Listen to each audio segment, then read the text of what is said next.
We are on the record for hearings in the matter listed in the North Dakota Industrial Commission hearing docket for October 26th. I am Dave Garner, hearing examiner for these hearings. We are at the hearing room for the Department of Mineral Resources, Oil and Gas Division, and it is 9:05 a.m. On the docket, the following matters will be continued or dismissed. Case number 30446, continued. Case number 30447, continued. Case number 30448, continued. Case number 30449, continued. Case number 30246, dismissed. Case number 30452, dismissed.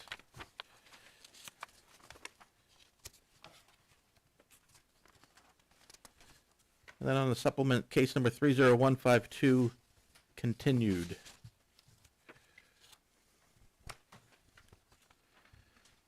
The administrative docket starts on page 7 with case number 30467 and goes through case number 30476. These cases will be heard in the next room with Michael Zisch. Audio recordings of the cases on the administrative docket will be placed on the oil and gas website by the end of the week. If you wish to appear in one of the matters on the administrative docket, please appear in the next room. If there is opposition to the matter, it will be brought back into this hearing room to be heard. There. And your statements and evidence Hello. will be taken. Okay, just a moment. We will begin moving to case number 30443. Application of Enerplus Resources USA Corporation for an order amending the field rules for the McGregory Buttes Bakken Pool, Dunn County, North Dakota, to create and establish a 960-acre spacing unit described as the east half of sections 20, 29, and 32, Township 148 North, Range 93 West, authorizing the drilling of a total not to exceed 3 horizontal wells on said proposed 960-acre spacing unit. All interested parties, please come forward. Thank you, Mr. Examiner. Lawrence Bender, P.O. Box 1855, Bismarck, North Dakota, appearing in case 30443 on behalf of Enerplus Resources USA Corporation. We intend to call 3 witnesses in this matter. Our first witness will be in the area of land. Blake, would you state your full name for the record, please? Brown. We only caught part of that. Blake, can you repeat it, please? Yes, Blake Brown.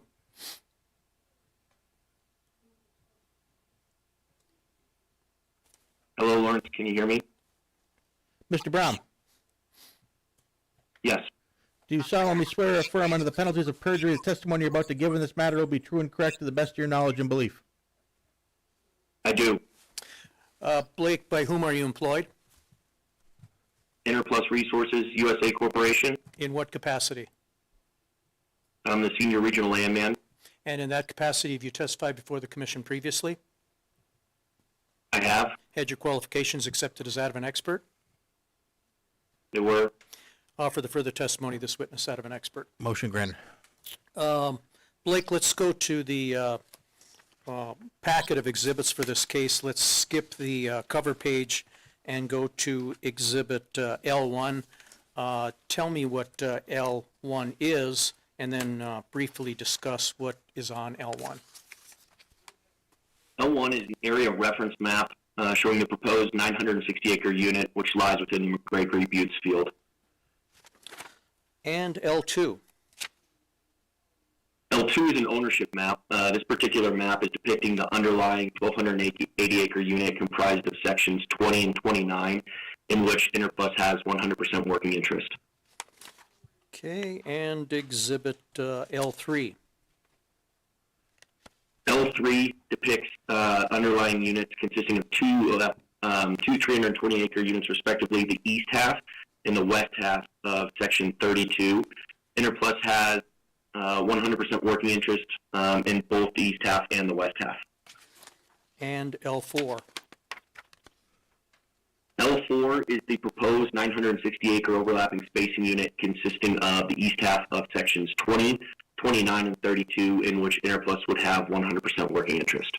And the land doesn't get much simpler than that, does it? No, that's it. Okay. That's all the questions I have for the land witness. Any questions from the staff? I think somebody must have just joined. You can call your next witness. Okay. Topher, are you there? Yes, I am. Can you hear me? Yes. Can you state your full name for the record? Yes, full name is Russell Lewis, but I go by Topher Lewis. Mr. Lewis, do you solemnly swear or affirm under the penalties of perjury the testimony you're about to give in this matter will be true and correct to the best of your knowledge and belief? Yes, I do. Topher, by whom are you employed? Enterplus Resources USA. In what capacity? I'm the geology lead for the Williston Basin. And in that capacity, have you testified before the commission previously? Yes, I have. Had your qualifications accepted as that of an expert? Yes, they were. Offer the further testimony this witness that of an expert. Motion granted. Topher, let's go to the next exhibit in the packet. That's been previously marked as Exhibit G1. What I would like you to do is identify G1 and then briefly discuss what's contained on the exhibit. Sure. Exhibit G1 is a localized structure map for this case.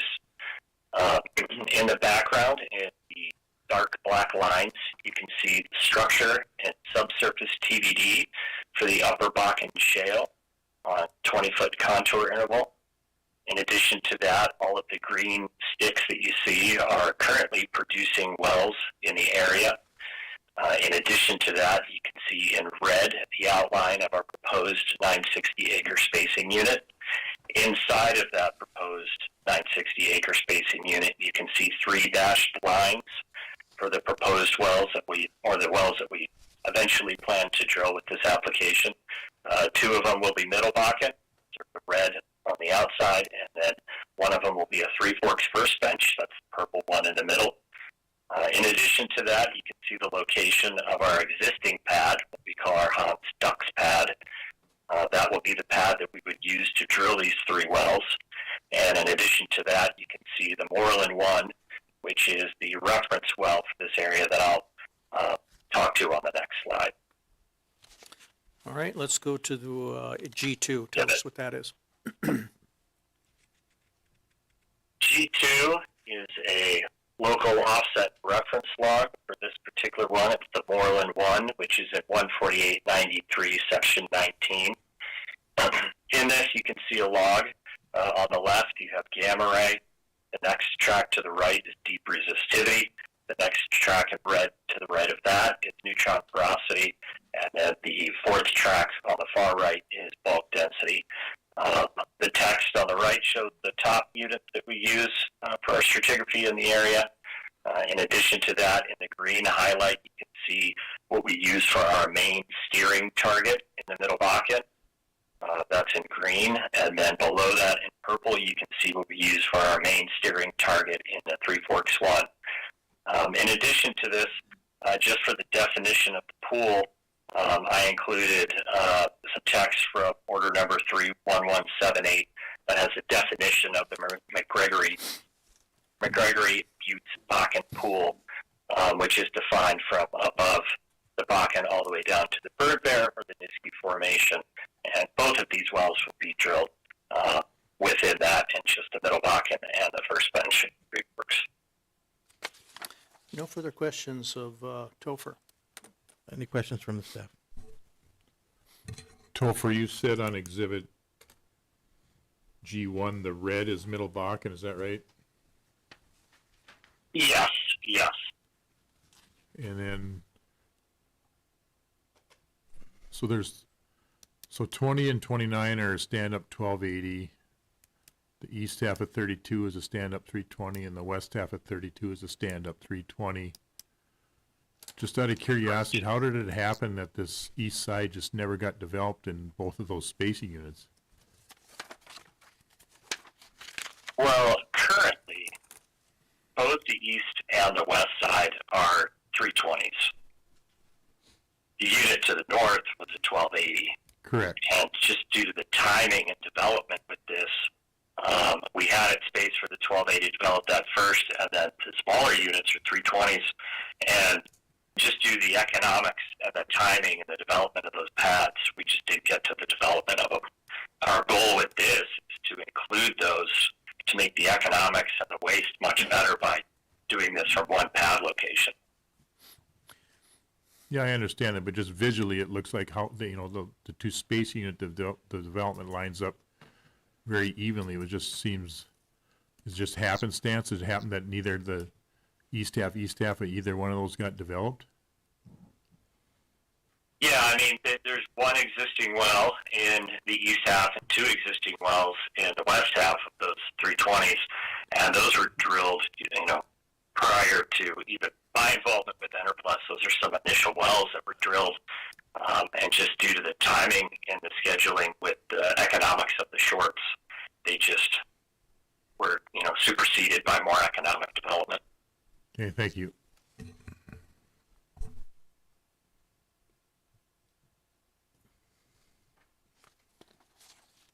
You can call your next witness. Julian, are you there?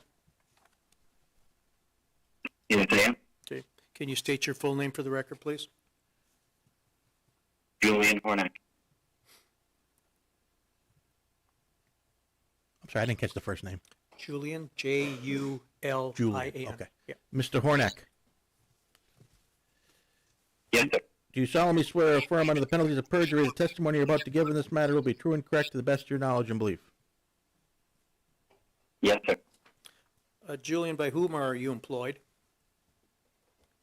Enerplus Resources In what capacity? as a reservoir engineer. And in that capacity, have you testified before the commission previously? I have. Had your qualifications accepted as that of an expert? Yes. Offer the further testimony of this witness that of an expert. Motion granted. Julian, let's turn to the next exhibit in the packet. It's labeled E1. Can you identify E1 and then briefly discuss what's contained upon it? Yes, Exhibit E1 is a generic wellbore schematic of what we plan to drill for the 3 wells proposed. All right, let's talk a little bit about frac stages. What are you planning for these 3-mile laterals? It's estimated to be about 60 frac stages per well. Okay. And then let's go to Exhibit E2. Can you tell us what E2 is?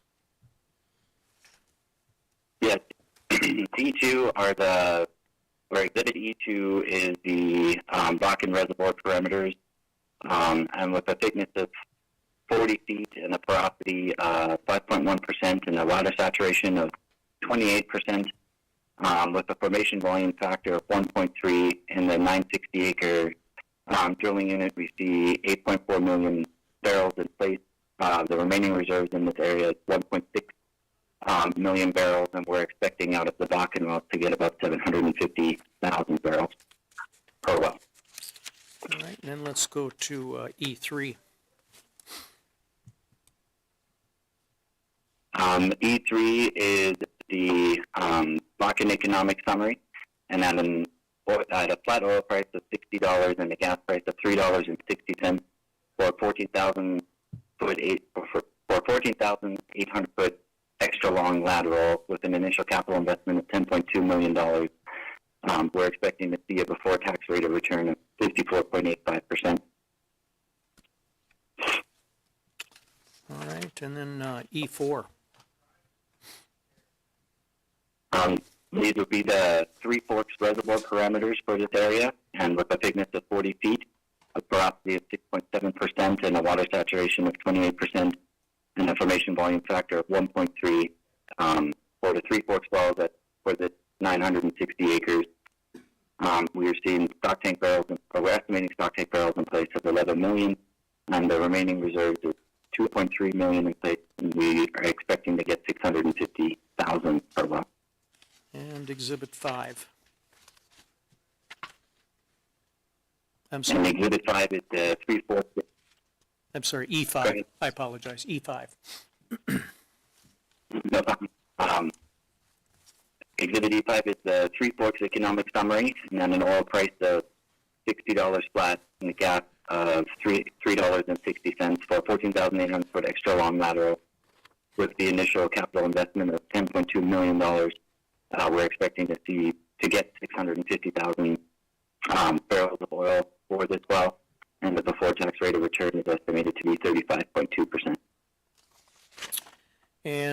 Exhibit E6, is that a gas capture affidavit that the commission typically requires in these sorts of matters?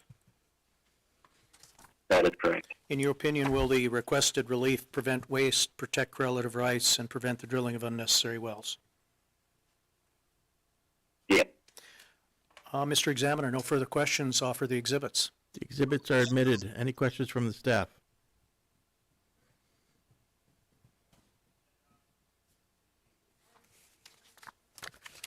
That concludes our hearing for case number 30443.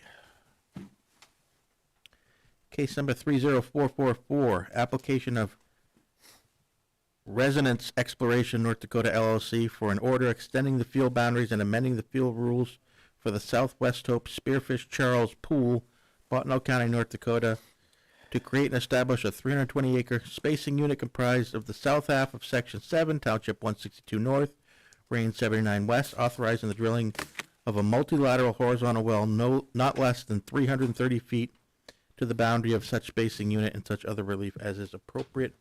All interested parties, please come forward. Thank you, Mr. Examiner. Lawrence Bender, P.O. Box 1855, Bismarck, appearing in this matter, case number 30444, excuse me, on behalf of Resonance Exploration North Dakota LLC. We intend to call three witnesses. All three witnesses will be appearing by telephone. They should be calling in shortly. There they are. Hello, Margaret, are you there? Yes, I am. Okay. So the hearing officer has announced the case, and I'm going to ask you to state your full name for the record. I'm Margaret Davidson. Ms. Davidson, do you solemnly swear or affirm under the penalties of perjury the testimony you're about to give in this matter will be true and correct to the best of your knowledge and belief? I do. Okay. And Margaret, we're going to start with case 30444, so let's skip the cover page for that case, and let's go to what's been previously marked as Exhibit E1. What I would like you to do, Margaret, is first identify Exhibit E1, and then briefly discuss what's contained upon that exhibit. Exhibit E1 is a map of Bottineau County with the area we are discussing this morning enlarged. The proposed DSU is outlined in green, and as you can see, it's just south of West Hope and Landa. Okay, then let's go to the next exhibit in the packet. It's been marked as Exhibit 2, and same request, identify the exhibit and then briefly discuss what's contained upon it. Exhibit 2 is pretty basic. It's very, Resonance has leased over 97% of the DSU. No further questions of the land witness. Any questions from the staff?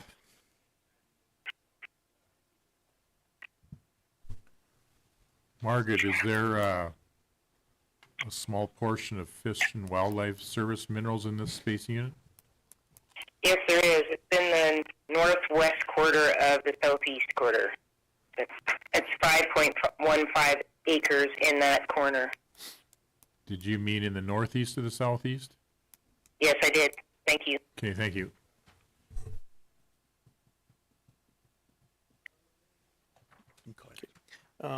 Gary, are you there?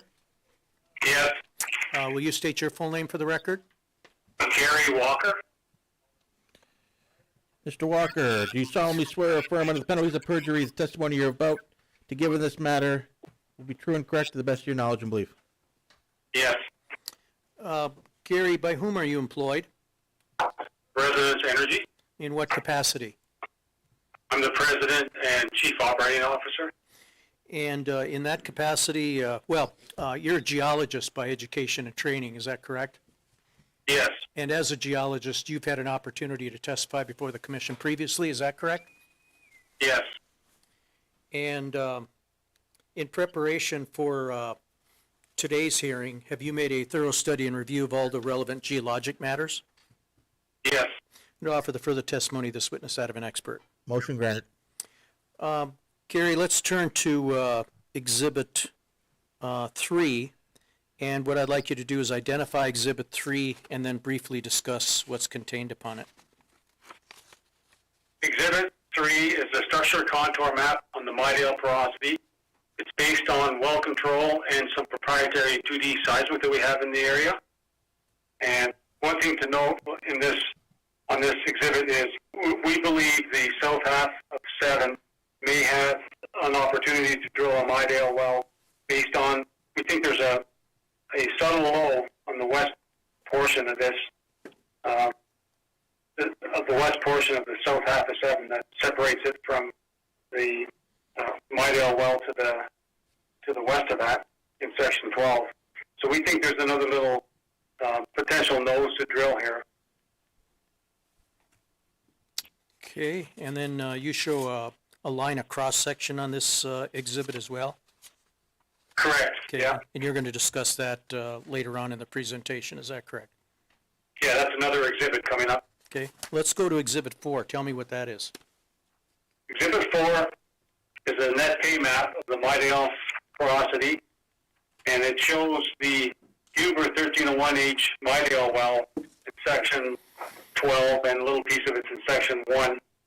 That's a 3-leg well, but 2 of the legs, it's essentially a 2-leg well. We drilled a small little sidetrack, and also note the Stratton 16 to 12H injector we drilled in between the 2 legs. And after drilling several wells in this area, we're starting to believe this is the optimal way to recover oil from here. And so our proposal in section 7 is to drill the 2-leg well as per the sketch on the map here, and then have that option, if it works out, to drill a horizontal injector in between the 2. But that would be after we put the well on production for a while and make sure we've got something that we can economically drill an injector on. And that would also be after you learn a little bit more from your pilot project in 12 and that small sliver of property in section 1, is that correct? That's correct. You know, every well we drill and every operation we take out here, we learn a little bit more about this play. All right, let's go to the next exhibit then, Exhibit 5. And once again, identify it and briefly discuss what's contained upon it. Exhibit 5 is the type well, and it's got where we believe the oil water contact is in red at minus 1910 feet. So it illustrates that, you know, these are thin oil zones that we believe horizontal wells will best drain the reservoir with. All right, and then let's go to Exhibit 6. Exhibit 6 is the cross-section that was shown on exhibit number 3 and exhibit number 4. The first well in the cross-section starts out in the southeast of section 2, and it goes through, you can see the third well in the cross-section is the type well, the Orvard 1 of 11 well, and then the last well in the section is in the southeast of 12, just to the west of where our proposed DSU is. It's a structure section. You can see the Midale porosity top in blue, and the oil water contact at minus 19. That's a 20 in red there. Minus 1910. Sorry, that's minus 1910 subsea in red. No further questions of this witness. Any questions from the staff?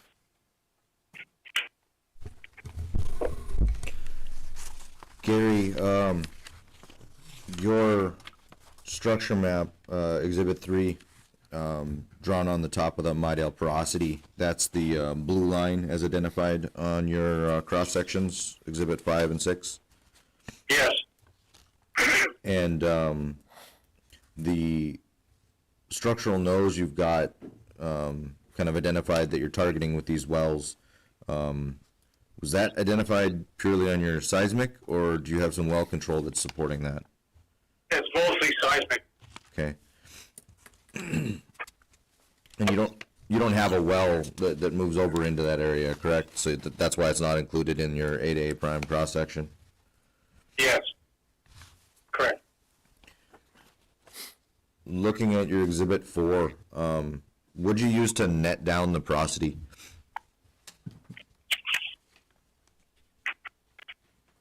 Or how'd you come up with your net pay? We try to base it on the structure map. Just the structure, or is there a porosity percentage and cutoff involved? It was a combination of both, mostly structure. Okay. Think I'm gonna ask for, Exhibit 6, if it's possible to submit Exhibit 6 as a digital version, something that'll be a little easier to get into the file. We'll do that, Rich. Okay. Thank you.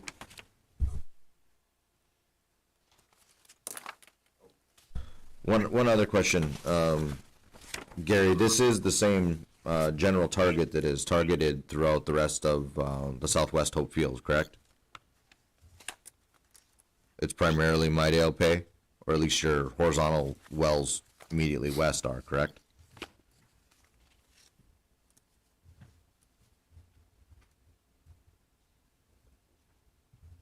Gary, are you there?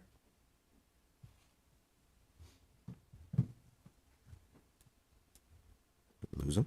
Must have quit asking those tough questions.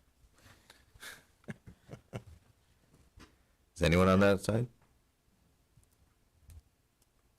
I'm sorry, you lost me there? Yeah, Yeah, we can hear you now. we got you now. Okay. Yes, and that's just Rich's question. This is based on You're cutting out, Gary. We're hearing about every other word. Okay. Should be good now. okay, sorry about that. Can you hear me now? Yes. In answer to Rich, the last question, it is the Midale, it's the target for these horizontals. And that's the same thing you were targeting to immediately to the west? Correct. Is that the primary target for the rest of the Southwest Hope Field as well, or was that kind of, I guess, variable? In this portion of the field, it is. When you get south, there was some spearfish, but we don't have that potential here. Okay, thank you.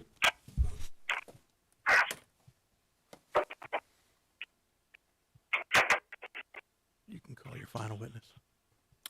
You can call your final witness. Oh, thank you. Don, state your name for the record, please. Don Gallant. And, I'm sorry, Can he spell his last name? I can spell it for you. It is Gallant. Okay. Mr. Gallant, do you solemnly swear or affirm under the penalties of perjury the testimony you're about to give in this matter will be true and correct to the best of your knowledge and belief? Yes.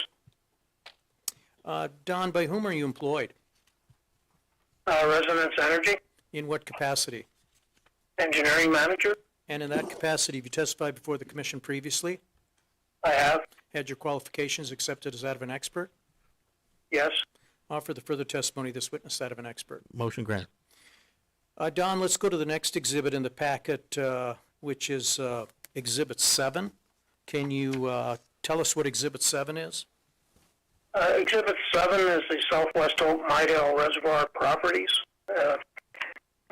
For the surface location south half of Section 7, 167 North, 79 West, Bottineau County.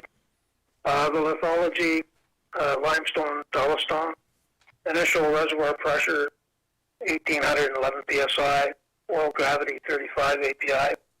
And GOR of 782 standard cubic feet per barrel. Original oil in place, calculated at 946,139 barrels. Average porosity 15%, net pay 15 feet, water saturation 45%, oil formation volume factor 1.1, reservoir temperature 110 degrees Fahrenheit, and resistivity of the formation water 0.063 ohm meters. Okay, and then let's go on to the next exhibit, Exhibit 8. Exhibit 8 is the economics that were run on this project. The estimated oil in place of the pool, 946,139 barrels.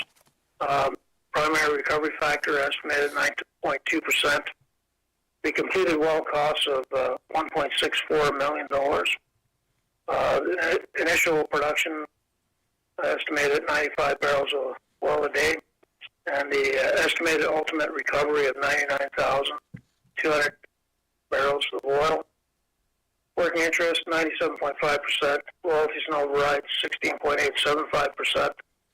The oil price forecast used at $75 a barrel, resulting in net sales of $7.5 million.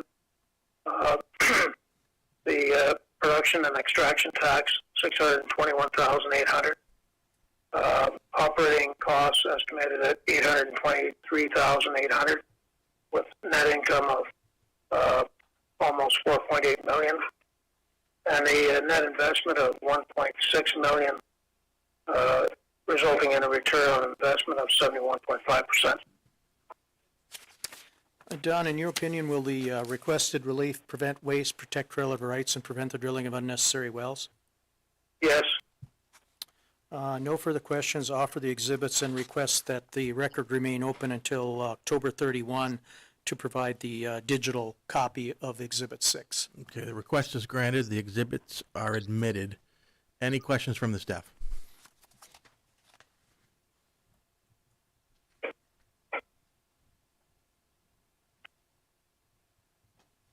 That concludes our hearing for case number 30444. Case number 30445, application of Residence Exploration North Dakota LLC for an order amending the field rules for the Landa, South Landa, and/or West Roth Madison Pool, Bottineau County, North Dakota, to create and establish a 480-acre space unit comprised of the southwest quarter and west half southeast quarter of Section 35, Township 163 North, Range 79 West, and the northwest quarter and east half northeast quarter of Section 2, Township 162 North, Range 79 West, authorizing the drilling of a multilateral horizontal well not less than 330 feet to the boundary of said spacing unit and providing such additional relief. All interested party, please come forward. Thank you, Mr. Examiner. Lawrence Bender, P.O. Box 1855, Bismarck, appearing in this case 30445 on behalf of Residence Exploration North Dakota, LLC. We'll be calling the same three witnesses in this case as we called in the previous case. Just a reminder, all three witnesses are still under oath. Margaret, let's go to case number 30445. Let's skip the cover page and go to Exhibit 1. Tell us what that is. Okay, Exhibit 1 is similar to the past one, but it is a map with the area we are discussing enlarged. It is located in Bottineau County, just a bit east of the town of Landa. The proposed DSU is outlined in green. Okay, and Exhibit 2. Also pretty straightforward. Residence has leased 98.95% of the proposed DSU. No further questions of the land witness. Any questions from the staff?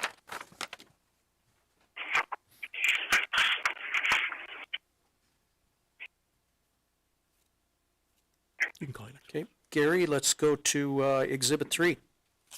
Exhibit 3 is the structure contour map on the Wayne porosity, and it's based on well control and some proprietary 2D and 3D seismic we have in the area. It shows the oil water contact that we've identified at minus 1720 feet in this pool. It also shows our proposed 480-acre Wayne spacing unit, as well as cross-section, which is one of the further exhibits in the presentation here. It's outlined in blue. Okay, let's go to Exhibit 4. Exhibit 4 is a net pay map of the Wayne porosity. It also shows the Wayne 12-36H well, which was a well that we drilled at Residence. We drilled the first leg in 2021, and then we added 3 more legs in 2022. The DSU for this well is shown in orange. The proposed DSU is a 480 DSU, which is shown in green. Note it's an overlapping DSU, and we believe that to drain all of the oil from this pool, that we need to establish a 480-acre DSU as outlined on the map. This is a net pay of the porosity at a 5-foot contour interval. It's based on the Wayne structure. Okay, and then Exhibit 5. Exhibit 5 is our type well, the Cliff Roosevelt number 1 well. It shows the wane top of porosity in green, and it shows the oil water contact at minus 1720 feet subsea in red. And it has a couple of little notes on the side there about the DFT that was drilled that we used to identify this as being a wane pool. And note it's also, like the previous case that we just went through, it's also very thin oil pay over water, and we think that horizontal legs are the best way to recover the oil from this pool. And then Exhibit 6. Exhibit 6 is a cross-section that was on Exhibit 3, and it goes from the southeast of Section 2, 16279, up through into the northwest of Section 36, 16379. And the fourth well on the cross-section, the Cliff Roosevelt number 1, is the type well that was in the last exhibit. This is a structure section also, with the oil water contact on it. It's minus 1720 feet. No further questions of the geologic witness. Any questions from the staff? Gary, looking at Exhibit 3 and Exhibit 4, looks like what you have depicted as your oil water contact at minus 1720 is pretty much isolated to the south half of 35. Yes. And up on Exhibit 4, you've got your, net pay going up into most of the south half of 35.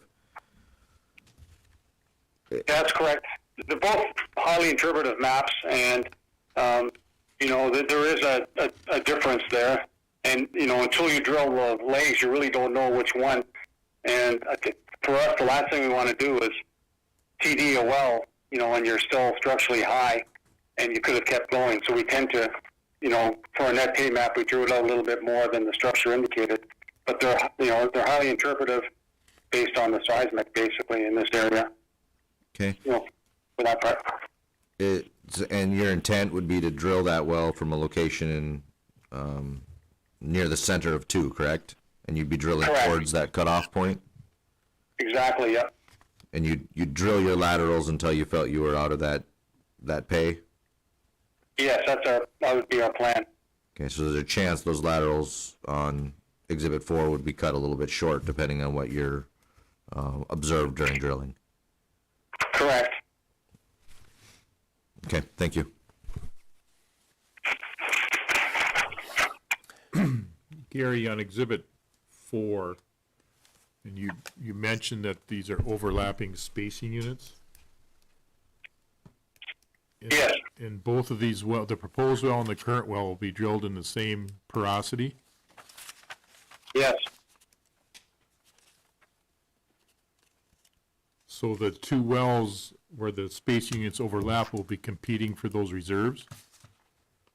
Well, that's a good question, but we've done some comparisons with the Wayne here to the Wayne in the Wayne Sherman pool and the Renville pool, and it looks like those pools, they drill their legs much closer than we've even got on this map here, sometimes less than 300 feet apart, and it looks like you can, it looks like you need that tighter spacing to effectively drain the reservoir.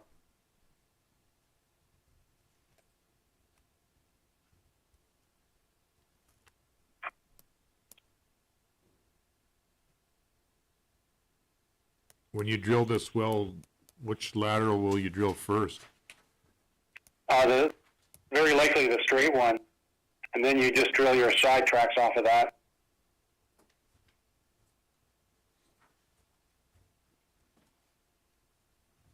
Okay, thank you. You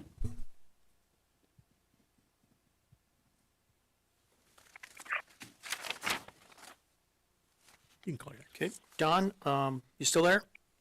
Yes, I am. Okay, let's go to Exhibit 7. Exhibit 7 is the West Roth Wayne Reservoir Properties, with the well location surface southwest quarter and the west half southeast quarter of section 35, and the northwest quarter and east half, northeast quarter of section 2, 162 79, Bottom County. The lithology, limestone, dial stone, initial reservoir pressure 1470 psi, oil gravity 35.9 API, gas oil ratio used 419 standard cubic feet per barrel. Original oil in place calculated at 1.5 million barrels. Average porosity 15%, net pay 15 feet, water saturation 45%, oil formation volume 1.1, and the reservoir temperature 103 degrees Fahrenheit. Resistivity of formation water 0.068 ohm meters. Okay, and Exhibit 8. Exhibit 8, economics for the project. The estimated oil in place of the pool, 1.5 million barrels. Primary recovery factor, 20%.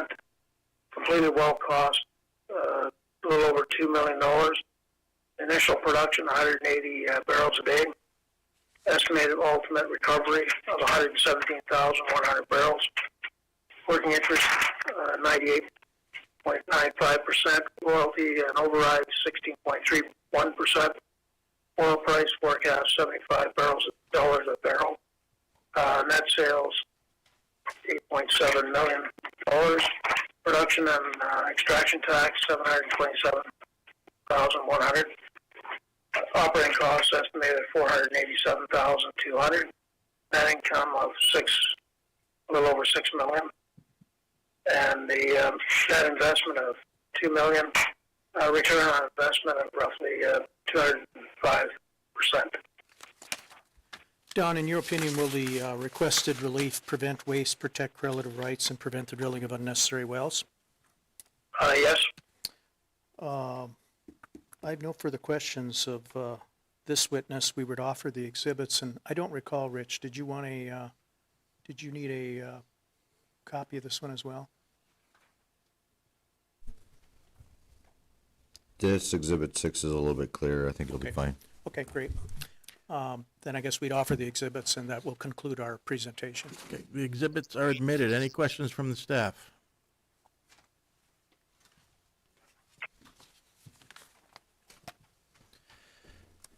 That concludes our hearing for case number 30445. Case number 30446, application of PetroShale US Inc.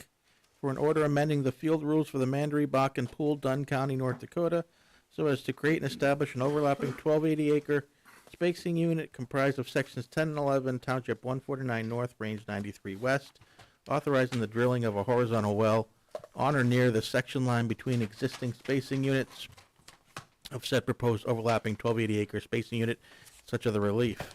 This case has been continued to the November hearings, and that concludes our hearing for case number 30446. Case number 30447.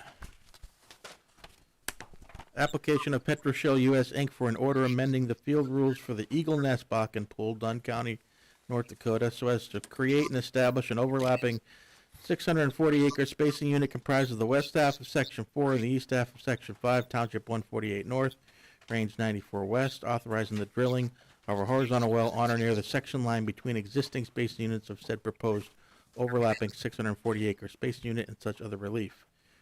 This case has been continued to our November hearings, and that concludes our hearing for case number 30447. Case number 30448, application of PetroShale US Inc. for an order amending the field rules of the Croft Bakken Pool and or Bearden Bakken Pool, McKenzie County, North Dakota, so as to create and establish 3 overlapping 2560-acre spacing units comprised of sections 11, 12, and 13, sections 13, 14, 23, and 24, Township 149 North, Range 96 West, and sections 24 and 25, Township 149 North, Range 96 West, and sections 19 and 30, Township 149 North, Range 95 West, authorizing the drilling of a horizontal well on or near the section line between the existing space units of each proposed overlapping 2560-acre space unit and such other relief. This case has been continued to our November hearings. That concludes our hearing for case number 30448. Case number 30449, application of Hunt Oil Company for an order amending the field rules for the Ross Bakken Pool, Montreal County, North Dakota, so as to create and establish an overlapping 2560 acre spacing unit comprised of sections 10, 11, 14, and 15, Township 156 North, Range 90 West, authorizing the drilling of a horizontal well on or near the section line between existing space units of said proposed overlapping 2560 acre spacing unit and such other relief. This case has been continued to our November hearings. That concludes our hearing for case number 30449. Case number 30450, application of Grayson Mill Operating LLC for an order amending the field rules for the Westburg Bakken Pool, McKenzie County, North Dakota, so as to create and establish an overlapping 2560 acre spacing unit comprised of sections 1 and 12, Township 152 North, Range 97 West, and sections 6 and 7, Township 152 North, Range 96 West, authorizing the drilling of a horizontal well on or near the section line between existing spacing units of said proposed overlapping 2560 acre spacing unit and such other relief. All interested parties, please come forward. Thank you, Mr. Examiner. Lawrence Bender, P.O. Box 1855, Bismarck, appearing case 30450 on behalf of Grayson Mill Operating LLC. We intend on calling 3 witnesses in this matter. Bush, would you state your full name for the record, please? Bush Toma. Did you say Toma? Yeah, Thoma. Mr. Toma, do you solemnly swear or affirm under the penalties of perjury the testimony you're about to give in this matter will be true and correct to the best of your knowledge and belief? I do. Bush, by whom are you employed? Grayson Mill Energy. In what capacity? A senior landman. And in that capacity, have you testified before the commission previously? I have. Had your qualifications accepted as that of an expert? Yep. No, for the further testimony, this witness that of an expert. Motion granted. Bush, let's turn to the packet of exhibits for 30450, and let's start with L1. Tell us what L1 is. L1's a regional locator map and field depiction of the proposed spacing unit. Okay, and then let's go to L2. L2 is the ownership in the existing spacing unit. Grayson Mill Wilson has a 74% interest in sections 8 and 17, 153, 102. Grayson Mill Wilson has a 77.9% working interest in 7 and 18 and 153, 102. And then 0% in 13 and 24 and almost 0% in sections 1 and 12. Yeah, Okay, Bush, I think you might be looking at the wrong exhibits. yeah, we're on 30450. Oh, sorry. Yeah, so let me go back through that then. L1 is the proposed 2560 acre spacing unit, sections 1 and 12, 152.97, and 6 and 7, 152.96. Okay, and then L2. L2 is the existing 1,280 acre spacing unit, sections 1 and 12. Grayson Mill has a 76% interest. And then in sections 6 and 7, 152.96, Burlington has an 81% interest. Okay, and then L3. L3 is the ownership of the proposed 2560 acre spacing unit. You've got Burlington with 42%, Grayson Mill with 39%, Northern Oil and Gas with 11%, and Hess with 6%. And because Grayson Mill has less than a majority interest, will Grayson Mill have discussions with the other non-ops or other operators, I should say, working interest owners to determine who should be the operator? Yes, we will, and have been in discussions. Okay. No further questions of the land witness. Any questions from the staff?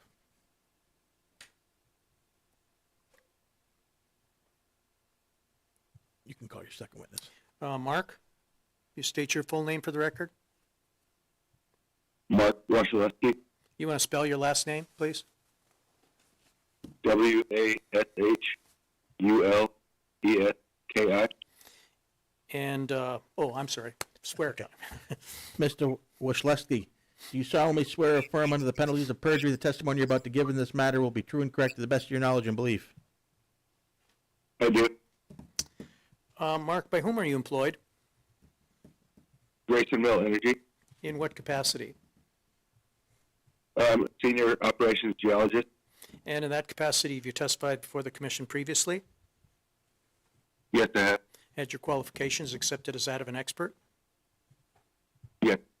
Offer the further testimony of this witness that of an expert. Motion granted. Mark, let's go to G1. Tell me what G1 is. G1 is a structure map on the Upper Bakken Shale with the sections in question, and to the southeast is a type well that I'll be referencing on the next slide, the Rolls Red 1117.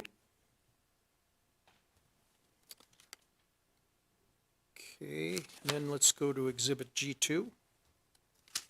G2 is that Rolls Red 1117 well with the gamma and resistivity log, and it looks like Middle Bakken is about 45 feet thick here. No further questions of the geologic witness. Any questions from the staff?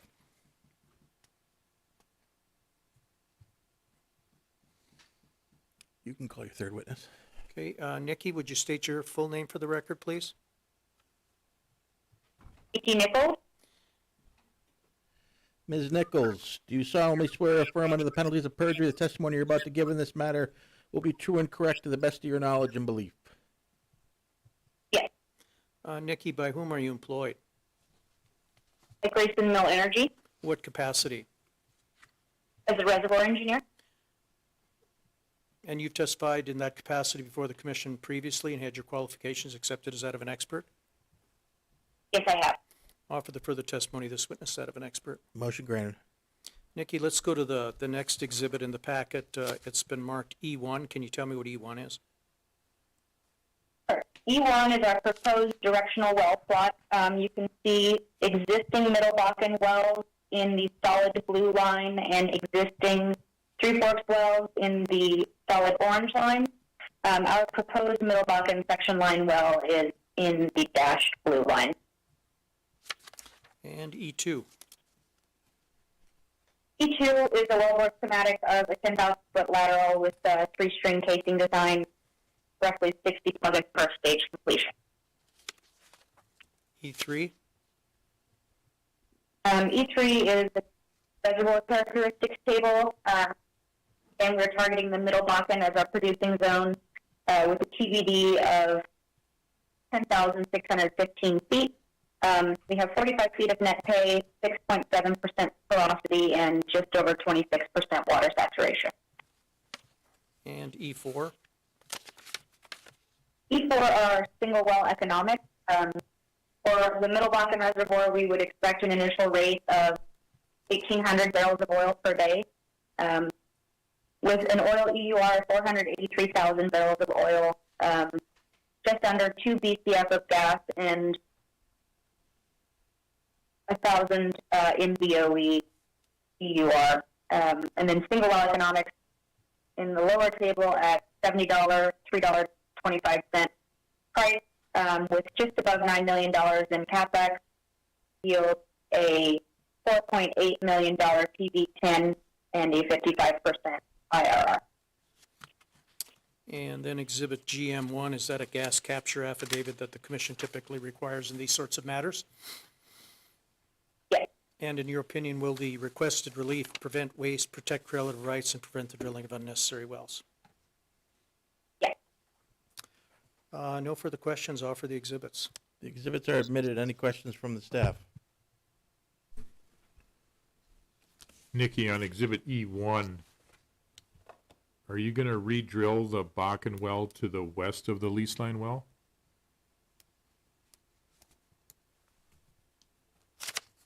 No, we're not planning to re-drill that well, but it is, we have potential of refracking it. We're still evaluating that option. Okay, thank you.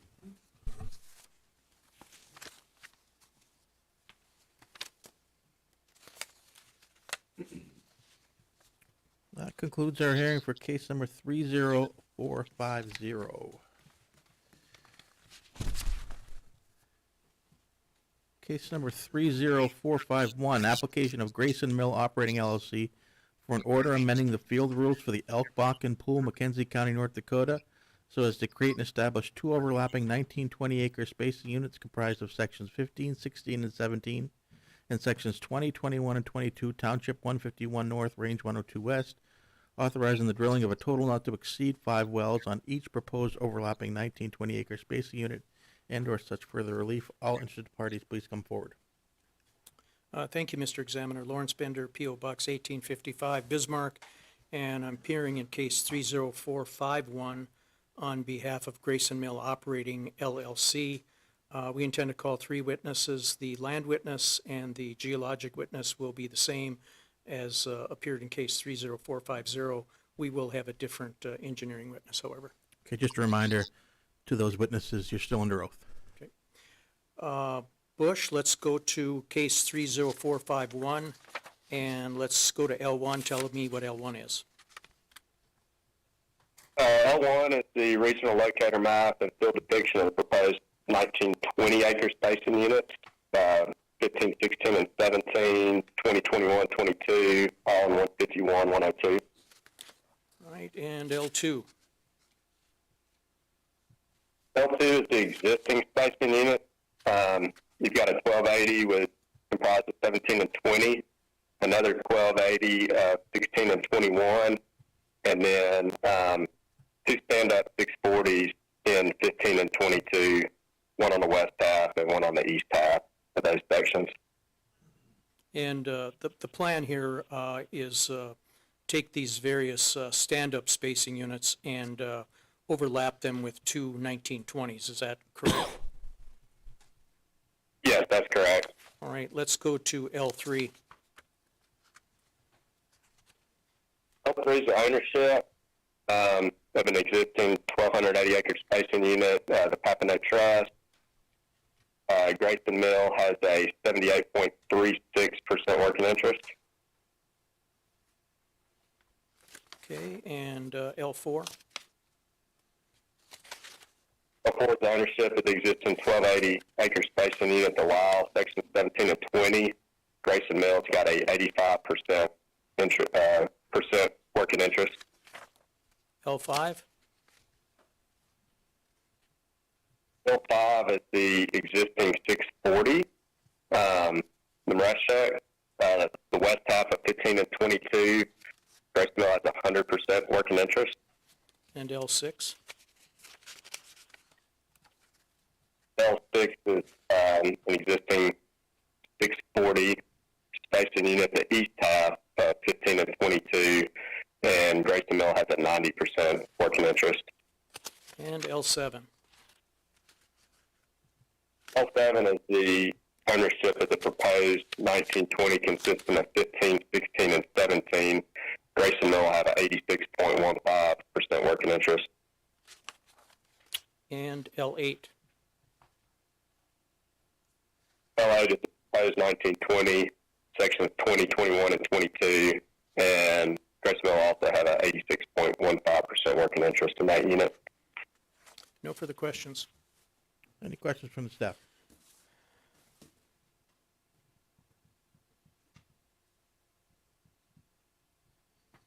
Mark, you still there? Yes, I am. Okay, G1.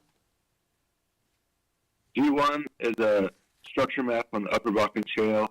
The rod 2117 is the type log highlighted in section 17. Okay, and G2. G2 is a gamma ray and resistivity log on that rod 2117 type well. Right, and it shows the target area. Yeah, about 27 feet thick here on the Middle Bakken. Okay, no further questions. Any questions from the staff? Mark, in this case, is there any geologic reason the spacing units are being adjusted from stand-ups to laydowns? I'm going to let the engineer answer that. I believe it's economics, the longer lateral length. Okay, thank you.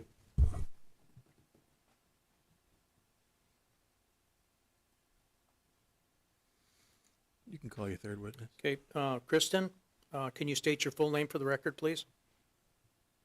Kristen Elvig, And spell your last name. E-L-V-I-G.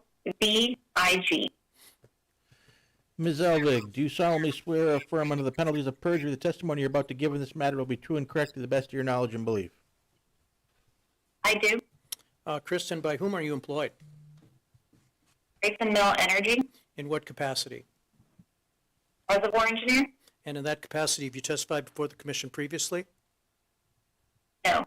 What I'd like you to do, Kristen, is briefly highlight for the examiner and the staff your educational background and work experience. Sure. I graduated from the University of Texas in 2011 with a petroleum engineering bachelor's of science. I then went to work for ConocoPhillips for 6 years, and then Noble Energy and Enzyme Natural Resources, and started at Grayson a few months ago. And in preparation for today's hearing, have you made a thorough study and review of all the relevant engineering matters concerning Grayson's request in this matter? Yes, sir. And have you Yes, prepared? sir. Yep. And have you prepared or had prepared under your control and supervision exhibits that you intend to sponsor? Yes. Offer the further testimony of this witness that of an expert. Motion granted. Okay, Kristen, let's go back to the packet of exhibits. Let's go to E1. And what I'd like you to do, as the other witnesses have done, is first identify that exhibit and then briefly discuss what's contained upon it. Sure. So E1 is a proposed directional well plot of the two proposed 1920 spacing units. You can see the wells we plan on drilling in dashed blue lines. The solid blue lines are existing Middle Bakken wells, and the orange solid line is an existing Three Forks well. Okay, then let's go to E2. E2 is our wellbore schematic for a 15K lateral, 3-string in the Middle Bakken.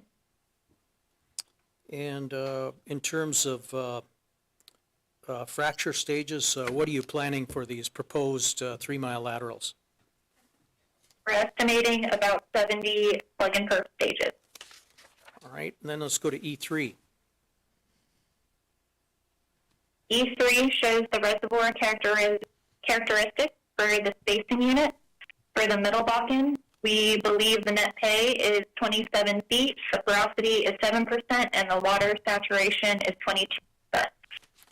And let's go to E4. E4 is the well economic. The top table shows our reserve basis for a Middle Bakken well. We believe that the initial rate will be 1,500 barrels of oil per day. The GOR is about 1,550 SCF per barrel. Oil EUR 610 MBO and 950 MMCF for the EUR for gas, for a total of 768 MBOE. Economics-wise, a 15K lateral has about a $12 million CapEx cost with a $8 million NPV 10 and a 71% rate of return. And Kristen, I apologize. We did not end up taking Exhibit E5 out. Do you have that in front of you? I do. Okay, let's just spend a few moments on Exhibit E5. First, indicate what it is, and then you can discuss very briefly what's contained upon it. Sure. So E5 is the comparison of well economics for a 10K well if we did drill the existing 1280 acre spacing unit as these sections are currently spaced. It shows a EUR for oil and gas combined of 540 MBOE. The CapEx for a 10K would be around $10 million, and the NPV 10 would be a little under $5 million. Rate of return 59%. So to answer the question that was posed to the geologic witness, a bit earlier, the reason for switching from stand-up 1280s to lay-down 1920s is economics. Is that a fair statement? Yes, it is. The geology appears similar among all of the sections. Thank It's you. just economics. Okay, thank you. And then Exhibit GM1, is that a gas capture affidavit that the commission typically requires in these sorts of matters? Yes. In your opinion, will the requested relief prevent waste, protect trail of rights, and prevent the drilling of unnecessary wells? Yes. Mr. Examiner, I don't have any other questions. We would offer the exhibits. The exhibits are admitted. Any questions from the staff? Kirsten, currently 16, 17, 20, and 21 are a lease line 2560. I assume you want that terminated? Yes. Okay, thank you. Kirsten, looking at your E1, what is the plan for the existing wells? Will you continue to produce them? Yes. Okay. And when you're drilling across the existing Middle Bakken wells, what are your plans for avoidance and then completions? We do plan on ensuring that we do not drill through the laterals directly. We will make sure to steer around them. And then for completions, we have not in the past seen any negative impacts in completing our laterals that cross wellbores. There might be some low pressure in those completion stages, but we don't typically avoid completing at the stage near those PDP wells. Okay, thank you.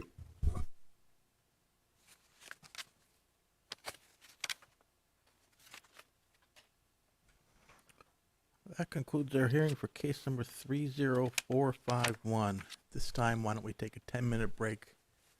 Resume at 10:22. Grayson Mill people, will you just stay on the line? Please put your phone on mute, and then when we come back, you'll be ready to go. Did you hear me?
Okay, we are back on the record. It is 10:26 a.m. We're going to jump ahead on the docket to case number 30460 in the matter of a hearing called on a motion of the commission to consider the confiscation of all production-related equipment and saleable oil at the Carpentier 116 well, file number 9965, Northeast, Section 16, Township 163 North, Range 91 West, Porterfield, Burke County, North Dakota, operated by WW Oilfield Services, or any working interest owner pursuant to North Dakota Century Code 380804 and 380804.9.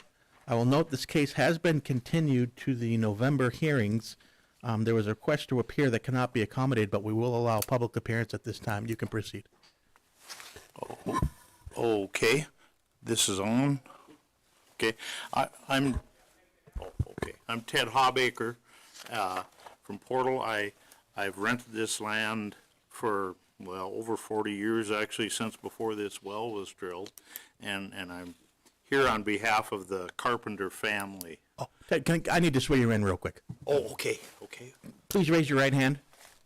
Do you solemnly swear or affirm under the penalties of perjury the testimony you're about to give in this matter will be true and correct to the best of your knowledge and belief? I do. Okay. You can Okay. proceed. Okay. I guess the family and I would really like to see this cleaned up. There has been some, the tanks and most, really all the above ground equipment is gone. And as far as I know, I think the wells, the downhole work I think has been done. But, you guys would have better record of that than I. But, I guess we would like this cleaned up, whatever the process is, as quickly as possible. We've been trying for years. The dikes wash out every spring, and then that contaminant goes out in the rest of the field. They are washed out as we speak. They have been since spring. I've contacted both the Industrial Commission guys and the Health Department.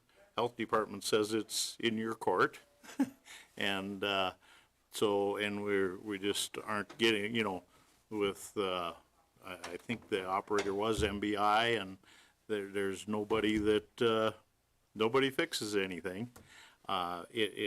Every spring, those last 3 springs have been very wet, and it orphans, and on the picture there, here to the south and east of the well, I cannot get any seeding equipment in there. I can bounce my sprayer up over, it's a little more tough trucky, I guess you'd call it, and I can get that in, and so I've chem fallowed it 3 years in a row, but that is not good for the land. But it orphans at that other 25 acres or so, and I've just got to have a way in to get that seeded, or we're going to ruin some more land. But we would just really like, whatever the process is, we'd like it cleaned up as soon as we can. Now, okay, reserving the fact that you can't clean this up in the middle of the winter, and that's what's, we've stopped now, what, 2 different years at least. They decide, yep, we're gonna get something done. I think Oil and Gas Division has put pressure on them. They did take the tanks out. They did take some of the other equipment off. But so that got done. They talked about dirt work, and but that was middle of November, and then they come back and said, yeah, gee, how about if we do it in the spring? Well, yeah, we can't do a good job in December and January.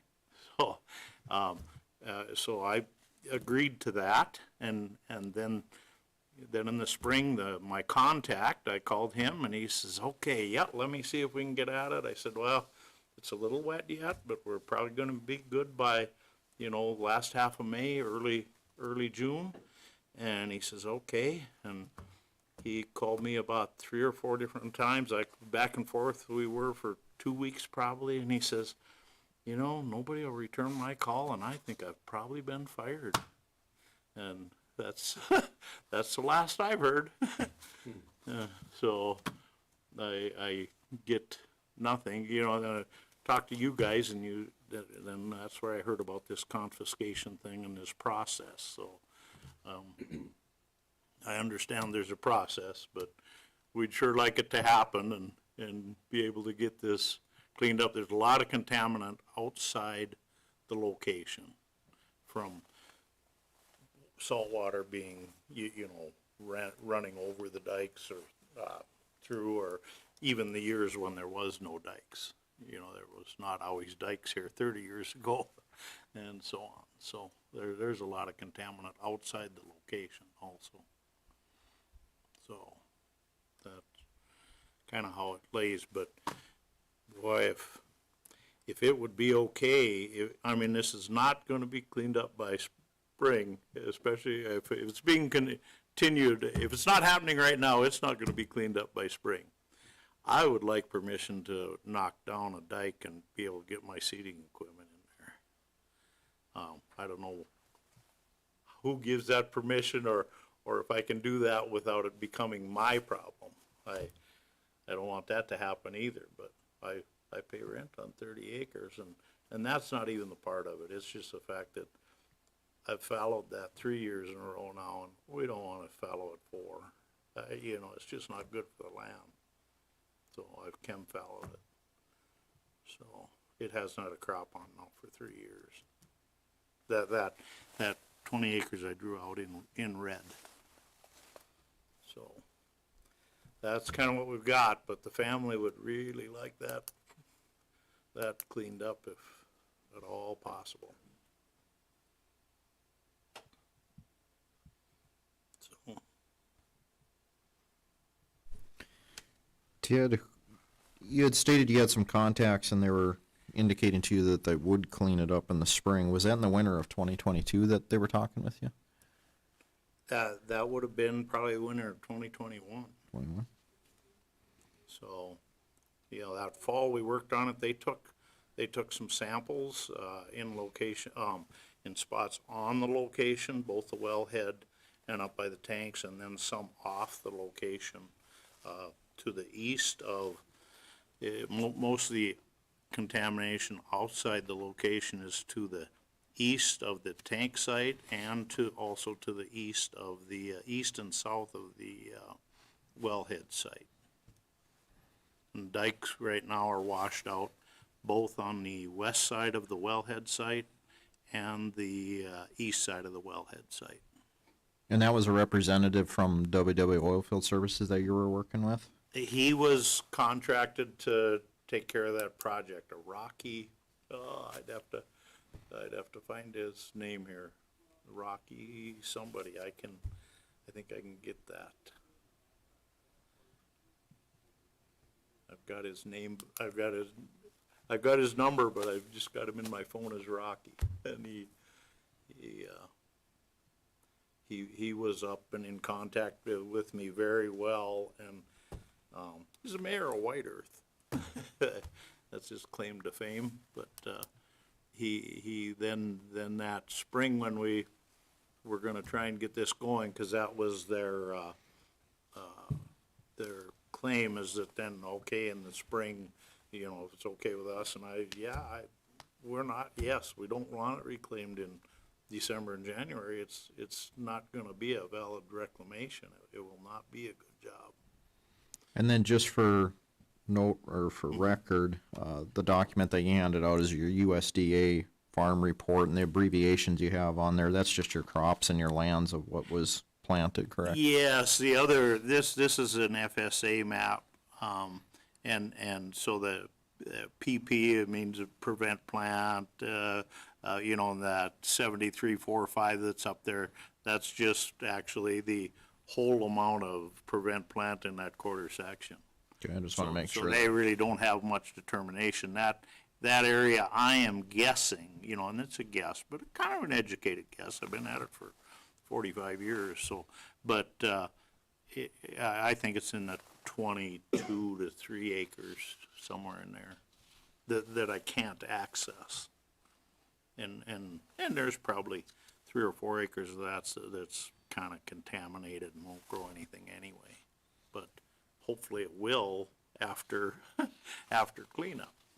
So you are in favor of the commission taking the stance of confiscation on this location and dealing with it? I am, if that's what it takes to get it cleaned up, yes, I am. Thank you.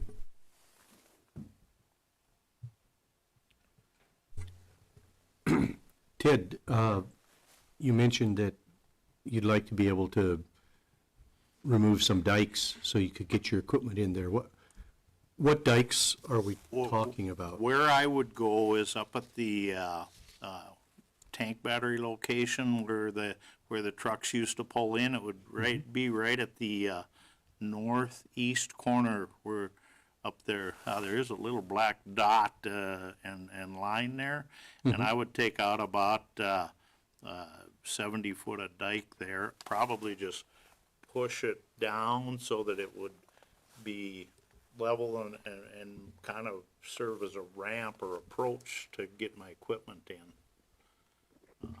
That's where I would do it. I would just do it with my farm loader tractor. And that would let me in to at least get, the rest, some of this is higher ground, as you can see, where outside the line, that's what floods and is generally wet in the spring, or has been the last 3 years, which have been wet, or what would I say, high snowfall winters. So then we have a lot of snow melt, and that slough sits full all the way out to the road, and I just have no way of getting up into that corner as this well site prevents access. I did Thank throw you. out to the township board one time to, maybe you'd build me an approach, and I didn't think that was their problem. So, Okay. Thank you. yep.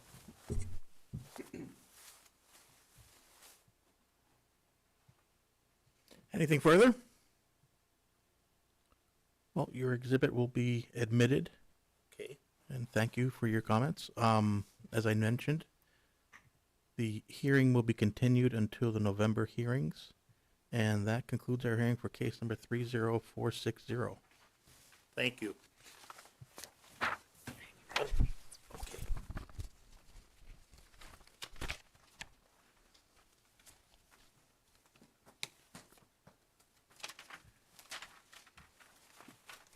Case number 30246, application of Grayson Mill Operating LLC for an order amending the field rules for the Ragged Butte Bakken Pool and the Alexander Bakken Pool, Mackenzie County, North Dakota, as follows. 1, authorizing the drilling, completing, and producing of a well with a lateral to be located approximately 450 feet from the east line of an existing 1280-acre spacing unit, comprised of sections 15 and 22, Township 151 North, Range 101 West, and 2, authorizing the drilling, completing, and producing of a well with a lateral to be located at approximately 450 feet from the west line of an existing 1280-acre spacing unit comprised of sections 14 and 23, Township 151 North, Range 101 West, and such other relief. This case has been dismissed. That concludes our hearing for case number 30246. Case number 30400, application of Grayson Mill Operating LLC for an order amending the field rules for the Rosebud and/or Lake Trenton Bakken Pool, Williams County, North Dakota, as follows. 1, authorize the drilling, completing, and producing of a well with the lateral to be located approximately 400 feet from the east line of an existing 1280-acre spacing unit comprised of sections 718, Township 153 North, Range 102 West. 2, authorize the drilling, completing, and producing of a well with a lateral to be located approximately 400 feet from the west line of an existing 1280-acre spacing unit comprised of sections 8 and 17, Township 153 North, Range 102 West. And 3, create and establish an overlapping 2560-acre spacing unit comprised of sections 12 and 13, Township 153 North, Range 103 West, and sections 7 and 18, Township 153 North, Range 102 West, authorizing the drilling of a horizontal well on or near the section line between existing space units on said proposed overlapping 2560-acre spacing unit. All interested parties, please come forward. Thank you, Mr. Examiner. Lawrence Bender, P.O. Box 1855, Bismarck, appearing in this matter, case 30400, on behalf of Grayson Mill Operating LLC. Mr. Chairman, Tom Throne, P.O. Box 6590 in Sheridan, Wyoming, appearing on behalf of Oasis. That's a wholly owned subsidiary of Cord. We objected to the application, and the parties have reached an agreement that Mr. Bender will describe, and after he describes that, we will withdraw our objection. Okay.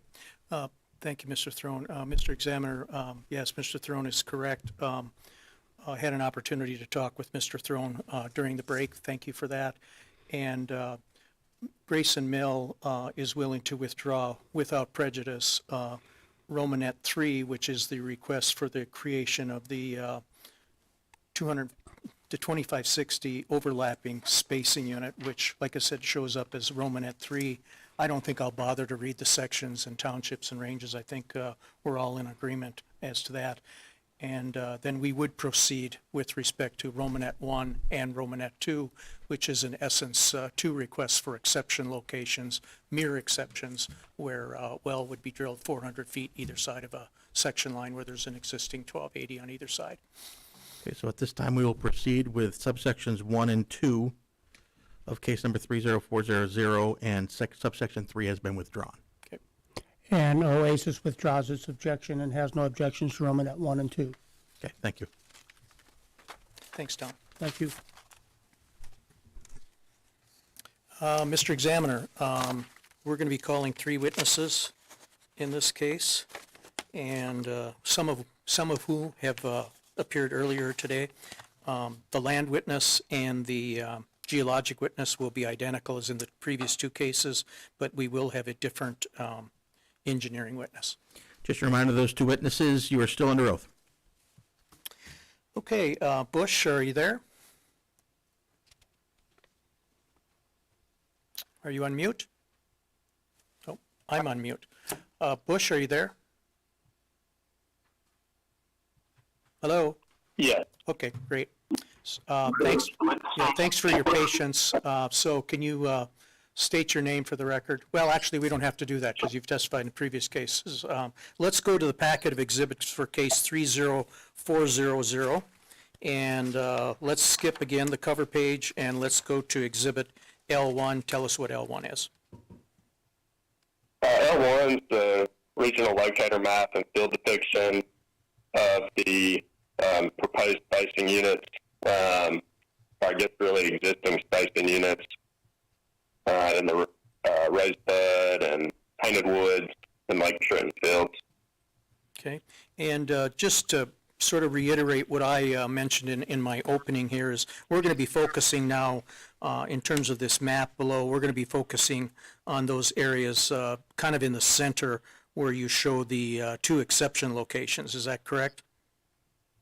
Correct. And you're going to be withdrawing, or you have withdrawn, the request for the 2560 and section line well, Romanet 3. Is that correct? That's correct. Okay, let's go to L2. Tell us what L2 is. L2 is the ownership in the existing spacing unit. 7 and 18, Grayson Mill's got a 77.9% interest, and 8 and 17, Grayson Mill's got a 74.13% working interest. And with respect to the working interest in 1, 12, 13, and 24, that's now a moot issue. Is that correct? That's correct. Okay, let's go to L3. Tell us what L3 is. That's probably moot as well. Is that a fair statement? Yes, we can move on. Okay. No further questions for the land witness. Any questions from the staff?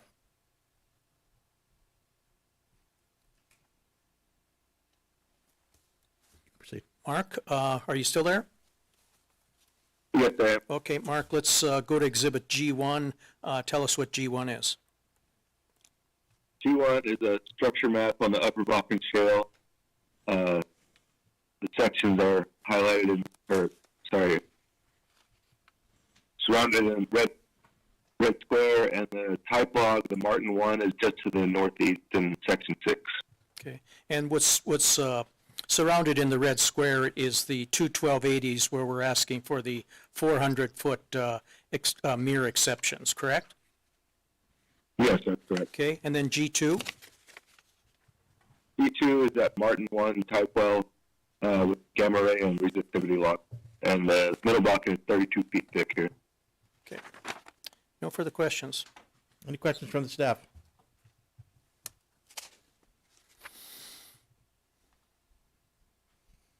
Okay, you can call your third witness. Dylan, would you state your name for the record, please? Dylan Powell. I didn't catch it. Powell, Powell. Mr. Powell, do you solemnly swear or affirm under the penalties of perjury the testimony you're about to give in this matter will be true and correct to the best of your knowledge and belief? I do. Dylan, by whom are you employed? Grayson Mill Energy. What capacity? I'm a reservoir engineer. And in that capacity, have you testified before the commission previously? Yes. And have you had your qualifications accepted as that of an expert? Yes, I have. Offer the further testimony of this witness that of an expert. Motion granted. Dylan, let's go to the next exhibit in the packet, E1. Tell me what E1 is. E1 is showing our development plan for the El Dorado and Catalina DSU, specifically focusing on the interior wells for the mirror exception. We're going to be looking at a total of 7 wells here, not looking at the XW section line. Okay, and E2? E2 is showing our typical 10,000-foot lateral for a 3-string Middle Bakken well, and then the estimated completion design below for our plug and perk of about 60 plug and perk stages. And E3? E3 is talking about the reservoir and fluid parameters that we're looking at for this area. Our producing zone for here is going to be the Middle Bakken. Development area is the 2560 with the TVD at 10,697 feet. Bottom well pressure is 0.69 psi per foot. Temperature is 225 degrees. Anticipating oil gravity at 40. Net pay is 32 feet with a porosity of 7.5% and total water stat at 26%. E4? E4 is looking at our well economics. So for this case, we'll be focusing on, this is for the XW. Okay, for the XW here, we're looking at Middle Bakken well. For the reserve spaces, initial rate here at 1550 BOPD. With a final rate for abandonment at 2 barrels a day. Rough decline rate is 81% with a B factor of 1. GOR is coming in at 1740 cubic feet per barrel with a total EUR at 450,000 barrels of oil. EUR gas is 788 MMCF, and then our MBOE EUR is 709,000. Gross economics down below are looking at oil price of $70 flat, gas at $325 flat. Total capex here is $9.756 million. Rough operating cost on average is $11,450 a month. Working interest here is 100%, and revenue interest is 79% for these economics. That working interest and revenue interest gives us an NPV 10 of $5.2 million per stick. IRR of 115% and total payout at 0.74 years. Okay, I'm going to direct your attention now to E5, and it looks like in some respects there's a lot of similarity. Can you tell us why you've included E5, given that you provided E4 and discussed it? Yes, sir. So E5 is for the mirror exception wells. Because of the spacing and the offset depletion, we have a slightly different production profile anticipated for these wells. You mainly see it in the initial rate, slightly different decline, and then the total EUR for those wells. Okay. And then finally, Exhibit GM1, is that a gas capture affidavit that the commission typically requires in these sorts of matters? Yes, sir. And in your opinion, will the requested relief prevent waste, protect relative rights, and prevent the drilling of unnecessary wells? Yes, sir. No further questions. Offer the exhibits. The exhibits are admitted. Any questions from the staff? Dylan, Exhibit E4 was for the lease line well that was withdrawn, is that correct? And your request here is for setback relief rather than an exception location, is that right? Yes, sir, that's correct. Yeah, that's my error. Again, Mark, I'll eventually figure that out. I apologize. On Exhibit E1, these two setback reduction wells are going to be drilled from separate pads, is that right? That's correct. And will these wells be drilled, will the rig move from one pad to the next? Yes, sir.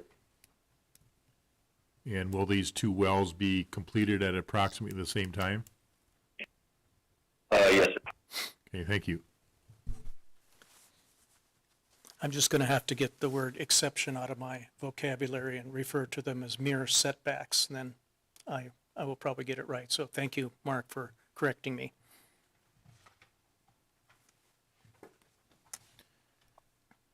That concludes our hearing for case number 30400.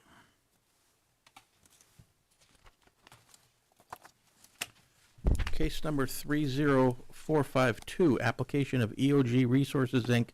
for an order amending the field rules for the Phelan's, Butte, Bakken Pool, McKenzie County, North Dakota to create and establish an overlapping 960-acre spacing unit comprised of the southwest quarter of Section 5, the west half of Sections 8 and 17, and the northwest quarter of Section 20, Township 149 North, Range 94 West, authorizing the drilling, completing, and producing of a total not to exceed 3 wells on said proposed overlapping 960-acre spacing unit. This case has been dismissed. That concludes our hearing for case number 30452. Case number 30453, application of EOG Resources, Inc. for an order amending the field rules for the partial Bakken Pool, Montreal County, North Dakota, as follows. 1. Create and establish an overlapping 1,600-acre spacing unit comprised of sections 112 in the north half of section 13, Township 153 North, Range 90 West, authorizing the drilling, completing, and producing of a well on said proposed overlapping 1,600-acre spacing unit. And 2, create and establish an overlapping 2240-acre spacing unit comprised of section 36, Township 154 North, Range 90 West, and sections 1 and 12 in the north half of section 13, Township 153 North, Range 90 West, authorizing the drilling, completing, and producing of a total not to exceed 2 wells on said proposed overlapping 2240-acre spacing unit. All interested parties, please come forward. Thank you, Mr. Examiner. Lawrence Bender, P.O. Box 1855, Bismarck, and I'm appearing in case 30453 on behalf of EOG Resources, Inc. We intend to call 2 witnesses. Anna, are you there? Yes, I am. Okay, can you state your name for the record? Anna Morgan? Kind of hard to hear you, Anna. Are you on a, I assume you're on a speaker, but maybe step back a little bit? Is that better? I think so. Yeah, you're coming in real loud, but I think that's a little bit better. So can you state your name again, please? Anna Morgan? Much better, thank you. Ms. Morgan, do you solemnly swear or affirm under the penalties of perjury the testimony you're about to give in this matter will be true and correct to the best of your knowledge and belief? Yes, I do. Anna, by whom are you employed? EOG Resources Incorporated? In what capacity? Landman? And in that capacity, have you testified before the commission previously? Yes, I have. Had your qualifications accepted as that of an expert? Yes. I'd offer the further testimony of this witness that of an expert. Motion granted. Anna, let's go to, well, I guess we got the cover page marked as Exhibit L1. So tell me what Exhibit L1 is. L1 is a regional location map showing the outline of the partial Bakken Pool in Montreal County. And L2? L2 is a zoomed-in map showing our 2 requested spacing units along with the outline of the partial Bakken Pool. And L3? L3 again shows the outlines of the 2 requested spacing units. Our EOG's working interest in the first spacing unit is 63%. In the larger spacing unit, our working interest is 64.8%. Okay, and then L4? L4 again shows the requested spacing units along with all of the existing development in the area and the underlying spacing units. No further questions of the land witness. Any questions from the staff? Anna, with this proposed development, are there certain spacing units that can be terminated?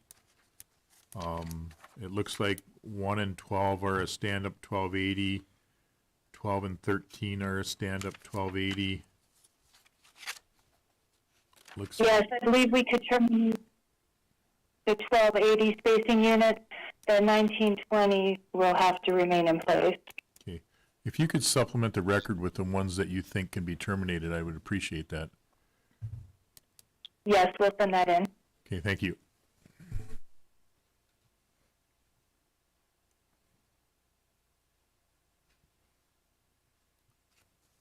You can call your second witness. Okay, John, are you there? Yes, sir. Please state your full name. John Michael Schmidt. Mr. Schmidt, do you solemnly swear or affirm under the penalties of perjury the testimony you're about to give in this matter will be true and correct to the best of your knowledge and belief? Yes, sir. John, by whom are you employed? UG Resources What capacity? as senior geological engineer. And in that capacity, have you testified before the commission previously? I have. Had your qualifications accepted as that of an expert? Yes, sir. Offer the further testimony of this witness that of an expert. Motion granted. Okay, John, let's go through these exhibits kind of one by one here. Let's start with Exhibit G1, identify Exhibit G1, and then briefly discuss what's contained upon it. Yep. G1 shows the structure map for the Middle Bakken in the area with the dip to the southwest. The Middle Bakken is present at approximately 7,100 to 7,150 under the proposed spacing unit sub-C, with the Wayzata 46-11M monitoring well is highlighted in red. That's what we will use for our type log in the next exhibit, G2. Okay, just a moment. Okay, let's go to G2. Okay, and then G2 shows the type log, the Wayzata 46-11M, just to the west of these two proposed spacing units, showing that the Middle Bakken is present, along with the Three Forks, all the way down to the Nisku, in and under the spacing units. Okay, now let's move to the engineering exhibits. And the first engineering exhibit is E1. What I'd like you to do is identify Exhibit E1 and then briefly discuss what's contained on that exhibit. Sure. E1 just shows our proposal for each unit. The 1600 DSU, we're proposing one Bakken well, no Three Forks wells for a total of one well. For the 2240 DSU, we're proposing two Bakken wells, no Three Forks wells for a total of two wells. All right, then let's go to Exhibit E3, identify, and then again briefly discuss what's on E3. E2? Oh, I'm sorry. Yeah, E2, apologize. Okay. It shows the two units highlighted in yellow and green, and then we're proposing drilling the three wells that we're asking for from a location in the southeast of the northeast of Section 13. They'll all three come from the same pad, and then we'll be crossing a couple of Bakken wells. We've done this before. Actually, we did this year over in the Mandaree area, and with that success, we're have gained confidence in our collision avoidance, and so we feel that this is the most appropriate way to develop the potential infills in this area. Okay, now let's go to E3. Tell us what that is. Okay. E3 is the cross-section, actually it's cross-section in green from E2, and it shows the relative position of the three wells that we're proposing to drill in the dashed or dotted yellow and green in relation to the other wells and how they, in the other wells that are already drilled in and around those spacing units. And the average infill density, or the infill wells will be approximately in the Middle Bakken, 2,100 feet from each other. All right, E4. E4 is just our typical wellbore design, cemented liner with the laterals will be 13,000 to 14,000 feet, and we'll do 60 to 70 plug and perf stages in those laterals. Okay, E5.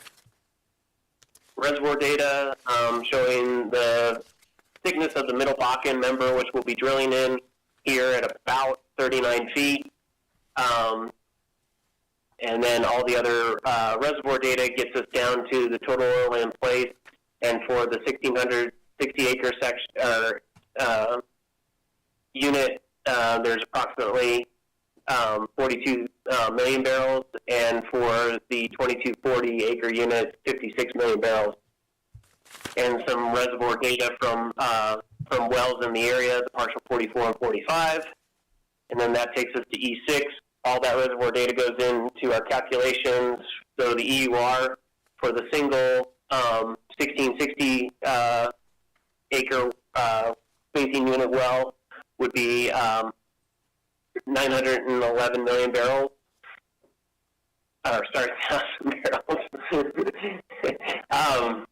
And an investment on the investment on that is approximately $13 million. Return on investment 1.3, and cash flow of $4 million. Severance tax paid would be approximately $2.4 million. And then I have a separate case run for the two wells that we've drilled in the 2240 case. Our DSU EUR of 945, which is just a little bit more because those wells are a little bit longer, and thus the investment, the cost per well is about 16 million versus the 13 million increase in the frac costs and a little bit in the drilling costs. Severance tax goes up to 3.1 million, and return on investment 1.43, and that's per well, and then the two well case is shown over on the right, and I think that's about it. Our economics are based on $55 a barrel oil, $10 a barrel NGLs, $1.50 MCF, and $10,000 a month for LA per well. And John, what's missing from this packet of exhibits is a gas capture affidavit. Is that something that you can have put together and submitted to me so that I can submit it to the commission before October 31st? Definitely, and our gathering is Pecan Pipeline, our subsidiary for gas in the area, and we have an oil gather and water gathering in the area, so all three phases would be on pipe. Okay.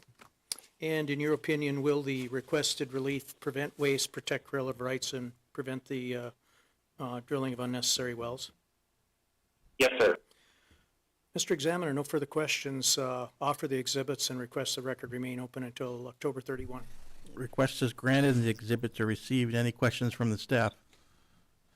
John, on E2, on the east side of sections 1 and 12, are those pad locations? Those were the old pad locations for the 1280s that we would have drilled if we would have just done diagonal wells in between the initial 640 wells. So those pad locations would go away. Okay, thanks. Sorry, I should have taken those off on the map.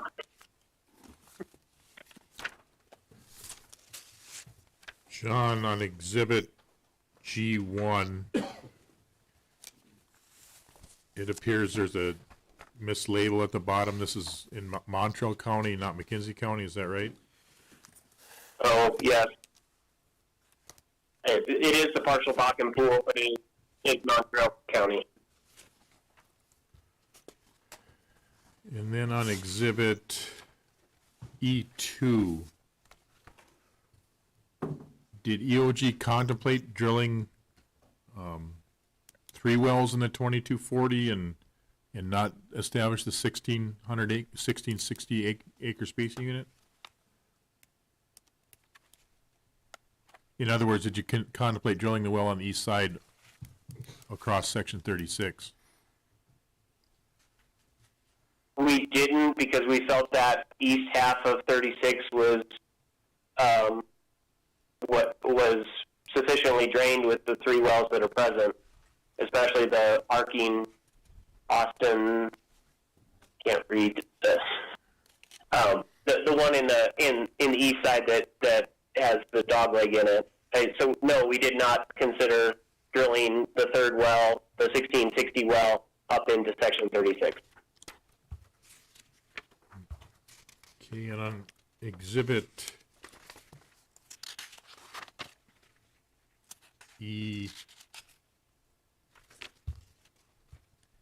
E7, I guess, for your 2240 wells, you're looking at almost a $16.5 million drilling and complete cost? That's what we had them in at, yes. Okay, it seems a little higher Which is than. similar.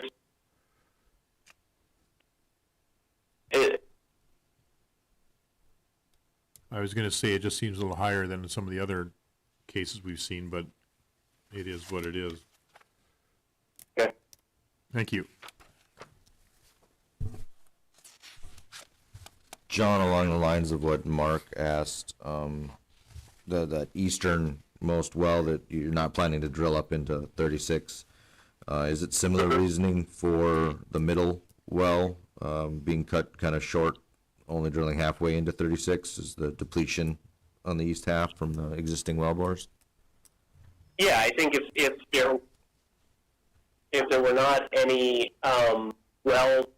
if there weren't already 2 additional wells, essentially 2 infill wells already in the east half, we definitely would have continued the green well and the center yellow well up into 30 or further into 36 for the center yellow well, and the green well all the way up into 36, because that line would have been the line, or the right at the setback line would have been kind of clear. But we believe that those 2 wells, infill wells that were drilled in that corner, are doing what they need to do to drain that area. Okay, and your intent with the existing wells, you intend to leave them all on production post this operation, correct? Yes. Do you plan to do anything? Go ahead. I was going to say unless there's some during completion or during completion, unless there's something that would irreparably harm and make mechanically unworkable one of those wells that we crossed. But we would plan on bringing them back on production. Okay. During your testimony, you indicated you'd steer around the existing well bores. What are your plans for the completions? Do you intend to stimulate immediately adjacent, or? We'll probably have a little bit of a buffer, kind of leave that up to our completions folks. I think on the Mandaree wells that we did, where we did cross, we put almost a 200 to 300 foot buffer on each side prior to initiating the next stage. So there will be a little bit of a buffer on each side, yes. Okay, thank you.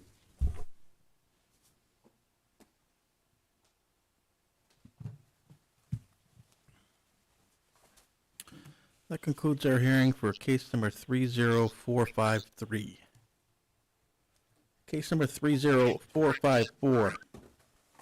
In the matter of a hearing called on a motion of the commission to consider the confiscation of all production-related equipment and saleable oil at the Brian and Linda Adams R-1 well, file number 6365, northeast southwest quarter, section 27, township 161 north, range 82 west, Wiley Field, Bottineau County, North Dakota, operated by AA Oil LLC or any working interest owner pursuant to North Dakota Century Code 380804 and 380804.9. All interested parties, please come forward. Mr. Examiner, the commission would request that the well file be made part of the record in this case, as well as a commission complaint that was filed for this particular well, and that number is 29834. The request is granted.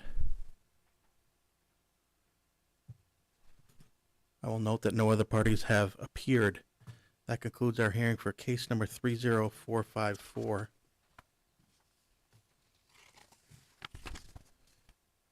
Case number 30455.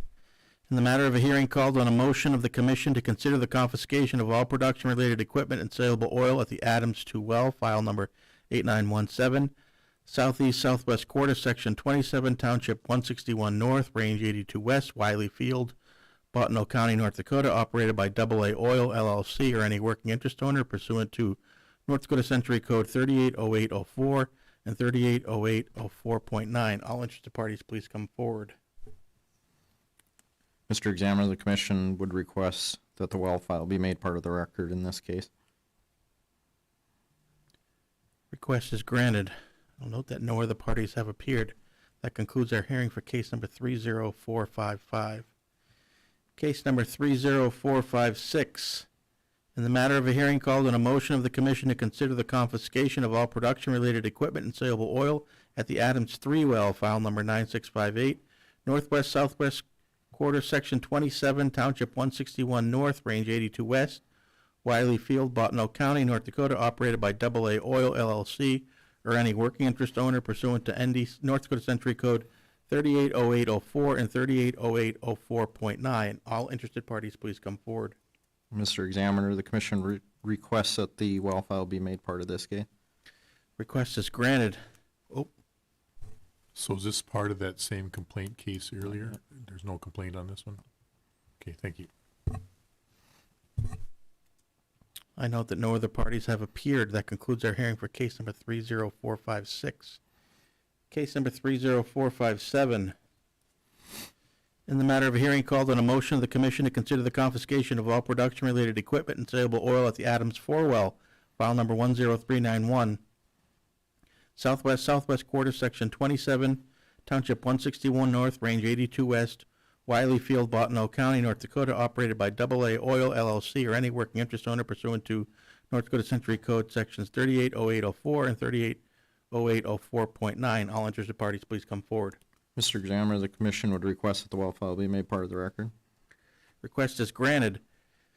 I note that no other parties have appeared. That concludes our hearing for case number 30457.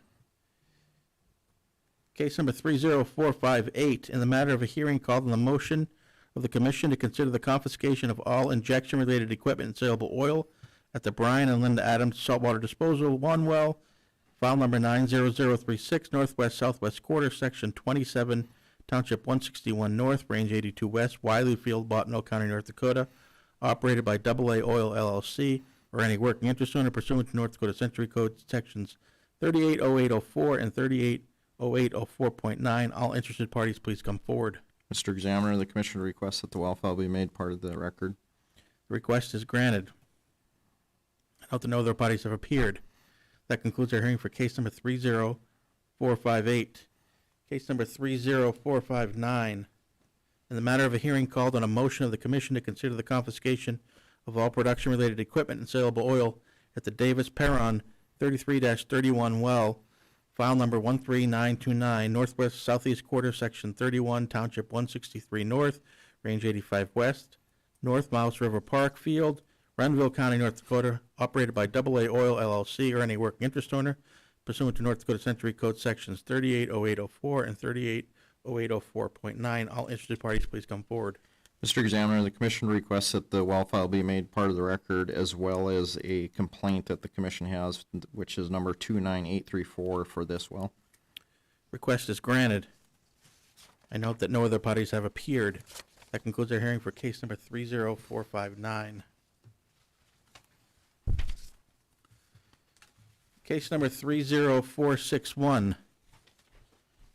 In the matter of a hearing called on a motion of the commission to consider the confiscation of all production-related equipment and saleable oil at the BP North Haas 1-4-20-163-82 well, file number 30616, southeast northeast quarter, section 20, township 163 north, range 82 west, North Hosfield, Bottineau County, North Dakota, operated by NOAA Energy, Inc., or any work interest owner pursuant to North Dakota Century Code sections 380804 and 380804.9. All interested parties, please come forward.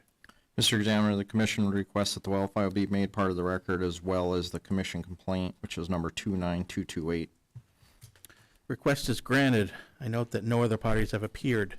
That concludes our hearing for case number 30461. Case number 30462. In the matter of a hearing called on a motion of the commission to consider the confiscation of all production-related equipment and saleable oil at the BP North Haas 4-1-20-163-82 well, file number 30638, northeast southeast quarter, section 20, township 163 north, range 82 west, North Haas Field, Bottineau County, North Dakota, operated by NOAA Energy, Inc., or any working interest owner pursuant to North Dakota Century Code sections 380804 and 380804-9. 04.9. All interested parties, please come forward. Mr. Examiner, the commission requests that the well file be made part of the record as well as commission complaint 29228 for this matter. Request is granted. I note that no other parties have appeared. That concludes our hearing for case number 30462. Case number 30463, application of Phoenix Operating LLC for an order amending the applicable orders for the Berg Bakken Pool to establish an overlapping 3840-acre spacing unit described as sections 1 and 2, township 159 north, range 99 west, Williams County, North Dakota, and sections 25, 26, 35, and 36, township 160 north, range 99 west, Divide County, North Dakota, and to authorize one horizontal well to be drilled on such unit and granting such other relief as may be appropriate. All interested parties, please come forward. Isn't that Tom's?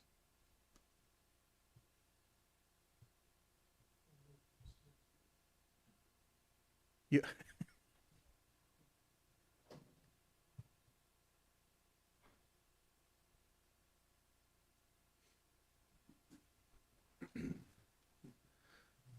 We'll take a brief recess until we're prepared to move forward.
Okay, we're back on the record. It is 11:30 a.m., and we will resume with case number 30463. You can proceed, Mr. Throne.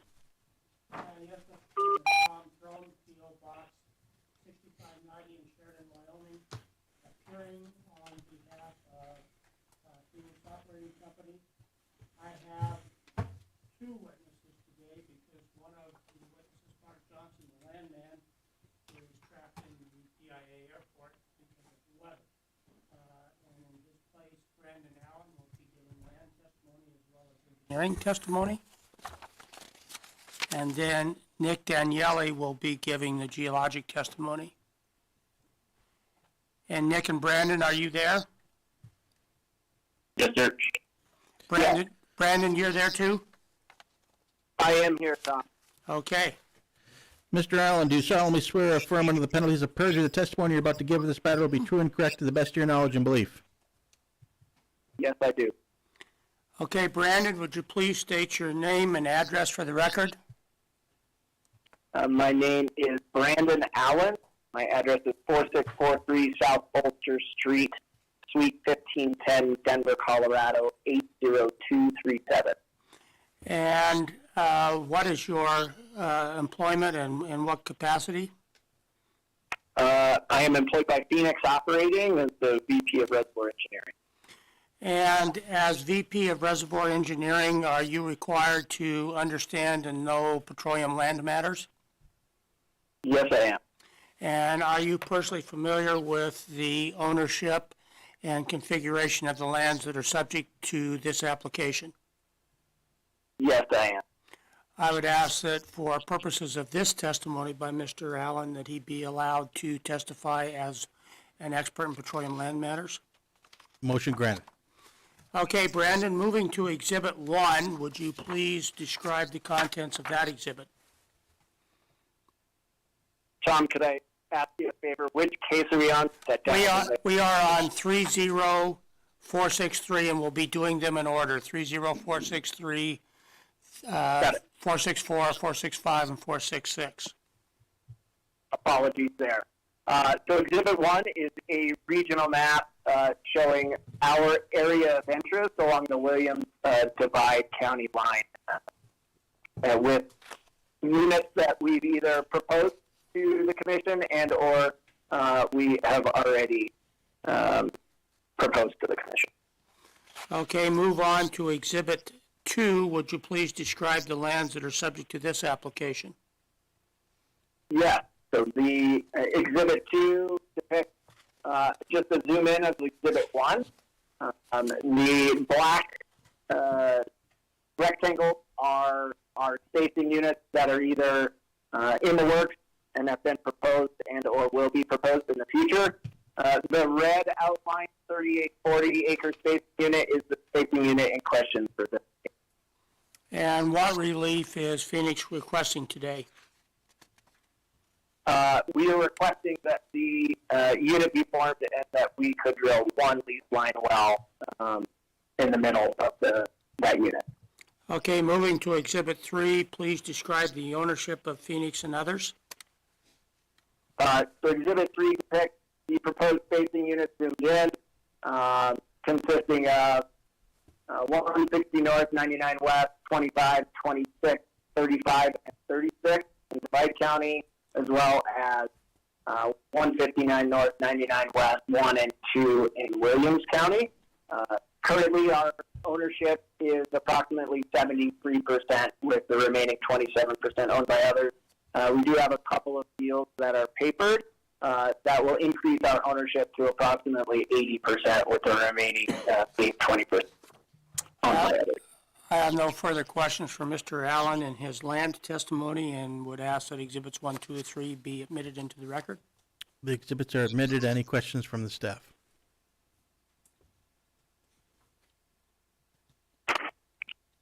Did we swear Mr. Allen in? I did. Did? Okay. Mr. Daniele, Yes, sir. do you solemnly swear or affirm under the penalties of perjury the testimony you're about to give in this matter will be true and correct to the best of your knowledge and belief? I do. Okay, Nick, please state your name and address for the record.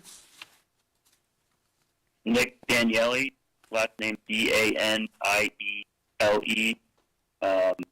Address 4643 South Alter Street, Suite 1510, Denver, Colorado 80237. And for whom do you work and in what capacity? Worked for Phoenix Operating as the Vice President of Geology. And have you previously been accepted as an expert in petroleum geology by this commission? Yes. And are you personally familiar with the lands that are subject to this application? Yes, I am. Using Exhibit 4, would you please explain the structure map for the Bakken Formation? Yes, this is a subsea structure map made on top of the middle. The proposed unit is highlighted in red with other Phoenix operating units. Middle box wells are shown with black dots. 3/4 wells are shown with purple dots.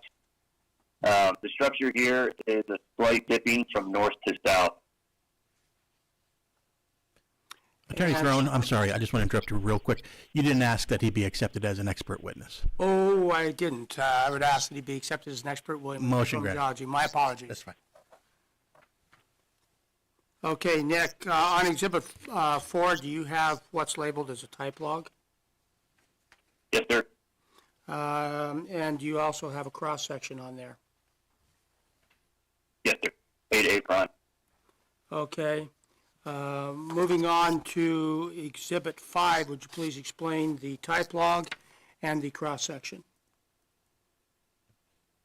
So the type log is the furthest east well, which is the Thoring well, 1-4 on the left of the cross-section. That was used to create the reservoir properties shown below. Track 1, each of these logs is gamma ray, track 2 is resistivity, and track 3 is porosity. The estimated TVD for the middle Bakken here is about 9275 foot deep with an average porosity of 8%, average water saturation of 30%, and a gross average thickness of 49 feet.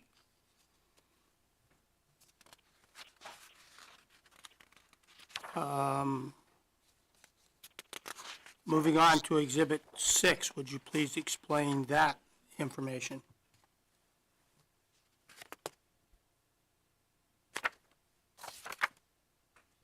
Let's This see. cross-section goes to Exhibit 6. If I could speak to Exhibit 6 first.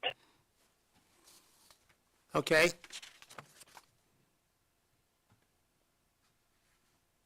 So Exhibit 6 shows a cross-section from B to B prime. This was the information used for increased density in the area at lease line wells at roughly 5 wells per section. Cross-section B to B prime goes through Kraken, Lyman, and Elliott wells, and then traverse further south to highly denser well spacing. Moving back to Exhibit 5, this cross-section shows. Okay, we've got some confusion here, Nick. We've got 2 Exhibit 5s and we got 2 Exhibit 6s. So let's start with Exhibit 5. Is that the cross-section for the Middle Bakken that has the Thorberg and the Terra Resources and the Louisiana land wells on them? Yeah, I apologize. That is that's the wrong cross-section. That is the wrong cross-section for 30463?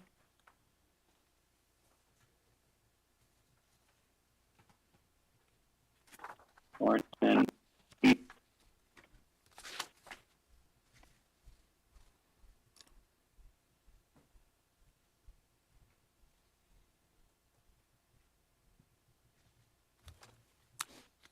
Do you have that exhibit in front of you, Nick?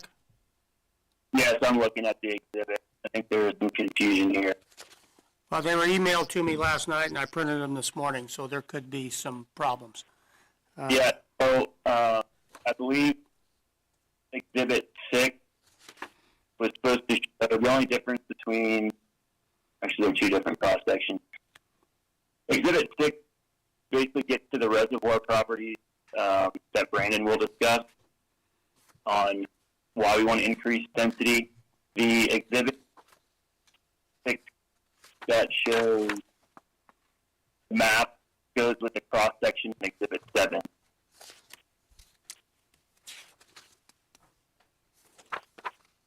Okay, and then our first Exhibit 6 has reservoir properties for Middle Bakken and has the Sorensen, the Esteberry, and the Forsberg wells.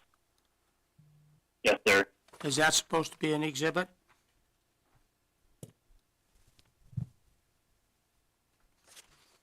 Or is it supposed to be another exhibit? The reservoir properties for the lease line port or this exhibit are supposed to be in Exhibit 7. So that was an error that I can. Okay, the Sorensen, Esteberry, and Forsberg is supposed to be in Exhibit 7? Yeah, just the reservoir properties at the bottom are supposed to be in Exhibit 7. I apologize for that. Okay, let's let the record reflect that the first exhibit in 30463 is going to be Exhibit 6A.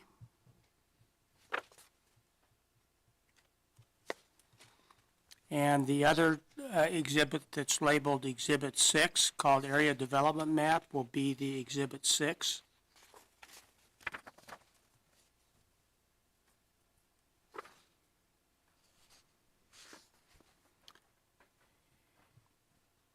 And Exhibit 7, we will remove and use Exhibit 6A for that part.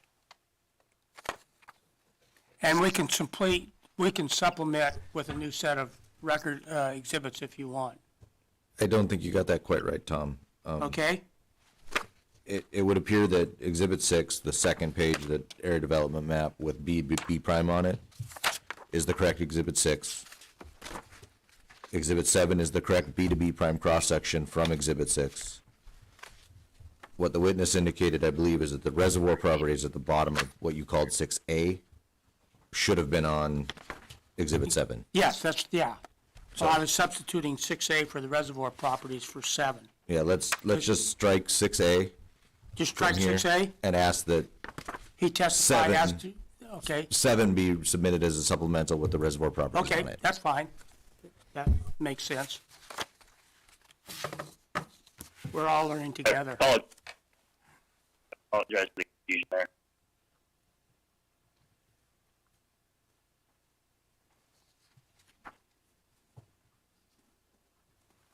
Okay.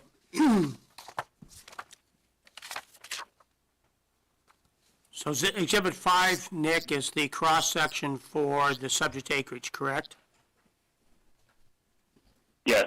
AA prime? Cross-section 5. Yeah, that goes with Exhibit 4. Okay.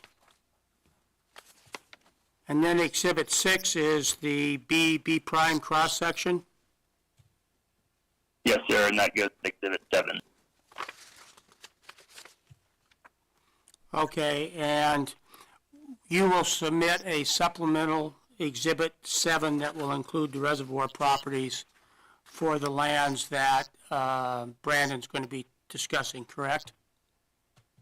Yes, sir. And that's would make it easier for you guys and your records? Yes. Okay. And just to say something, I think this same error on my part is going to be on the next 2 hearings as well.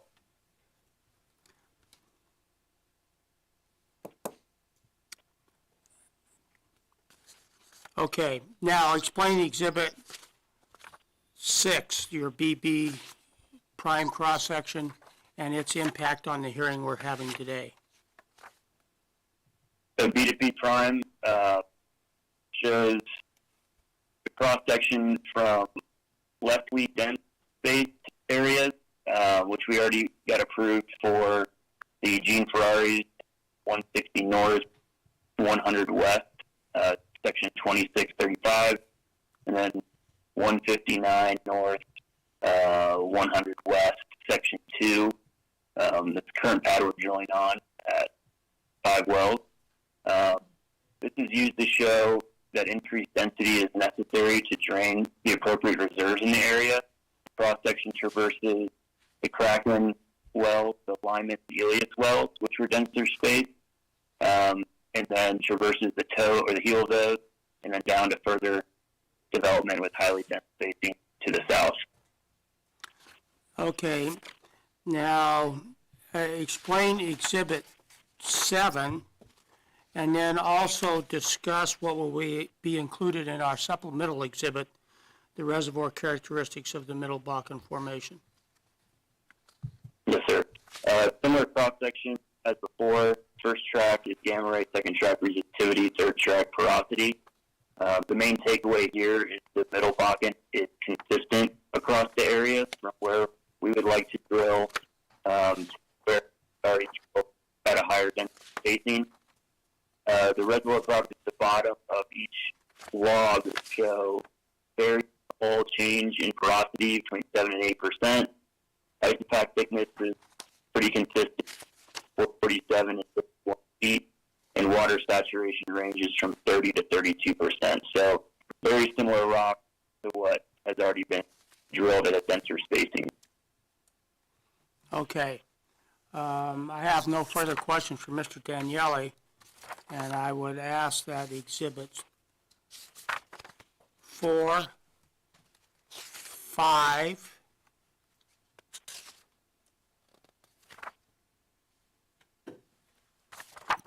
be admitted into the record.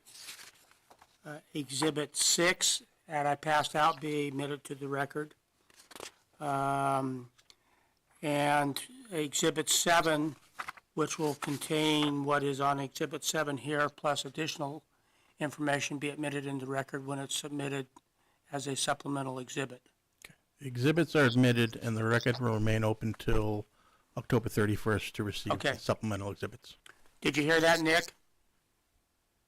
Yep, I'll have those finished today. Thank you. Any questions from the staff?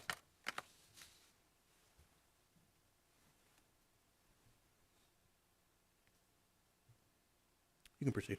Okay, Mr. Allen, are you still on the line? I am indeed. You testified that you were Vice President of Reservoir Engineering. Have your qualifications been accepted as that as a petroleum engineer and by this commission? It has. I would ask that Mr. Allen be admitted as an expert in petroleum engineering. Motion granted. Okay, Brandon, starting with Exhibit 8, would you please describe the contents of it? Exhibit 8 depicts our example wellbore diagram showing 9 5/8 inch surface casing being set across the Pierre Shale, 7-inch casing being set down into the Middle Bakken once we land in the Middle Bakken, and then 4.5-inch liner with the liner top set about 500 feet above kickoff point. Moving on to Exhibit 9, please describe the contents of that exhibit. The exhibit shows the proposed unit outlined in red with the proposed Middle Bakken horizontal lease line in dashed green. I know it's a little bit hard to see. The black box is the proposed multi-well pad by which that lease line well would be drilled. And does Phoenix intend to drill these 1280s, the 3-mile laterals as well? Yes, they will all be 3-mile laterals. That's correct. And will they all be drilled on a batch drilling basis if this application is approved?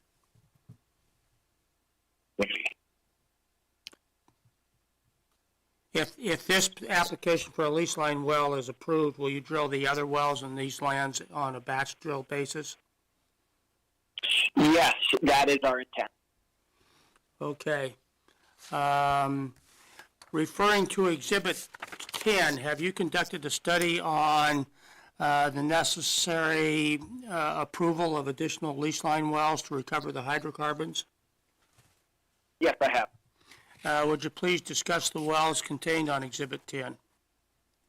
Yes, Exhibit 10 shows the infill development that Nick mentioned previously, depicting the Kraken infill development in and around Legacy Wells.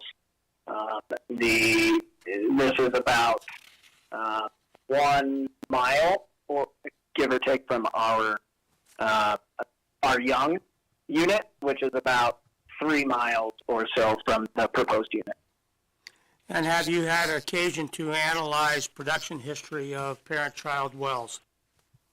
Yes, I have. Using exhibits 11A and 11B, please explain what you have determined. So 11A depicts the parent wells in light blue and dark blue, the Elia 1-21H and the Lyman Tracy 20-17 number 1 TFH. The infill wells, Elia 2116-92H, and the 2 Lyman wells, 3H and 4H, are depicted in orange, yellow, and gray. The parent well, indicated by the box labeled time of offset infill development. The production goes flat for a little while, the cumulative production does, because that is the time at which the infill development wells were drilled and completed. The wells then return to production, and as indicated, the parent wells have returned back to their previously forecasted decline, which I'll show in Exhibit 11B as well. But these are both indicators that the well density is appropriate, that the parent wells are exceeding the productivity of the child wells are exceeding the productivity of the parent wells, and that the parent wells have returned to their previous forecasted product. Okay, using the Exhibit 12, please discuss the economics of your proposed well in this spacing unit.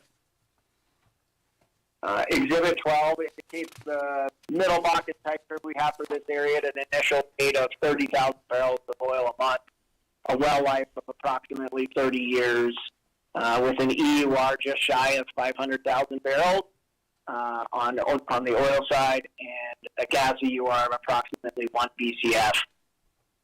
Economics in today's commodity price environment, at a $9.5 million DFC cost, come out to be about a $13 million PV10 gross, and an IRR 25% with a payout just over 2 years. Okay, I'm moving on to Exhibit 13. Would you please describe the contents of that exhibit? Exhibit 13 is a gas gathering affidavit depicting that we are in discussions and have signed a gas gathering agreement with One Oak to gather the gas from this location. And that's an affidavit of Mark Johnson, who's the Vice President of Regulatory Affairs. That's correct. Okay, I have no further questions for Mr. Allen. I've asked that exhibits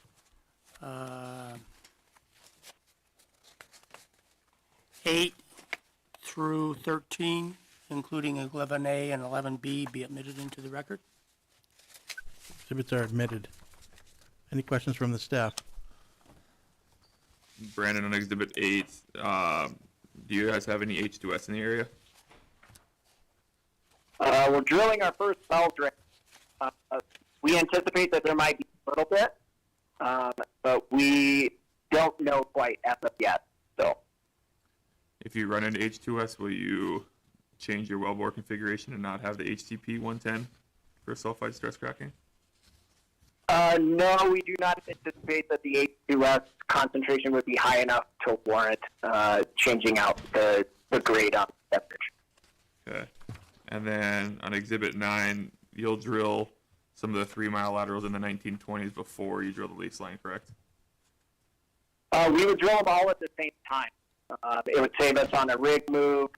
It would also help us on the fracture side of things, the completion side of things, to frack all the wells at the same time as well. It's much more costly to come drill one well by itself than it is to batch drill and then batch complete. Good, thanks.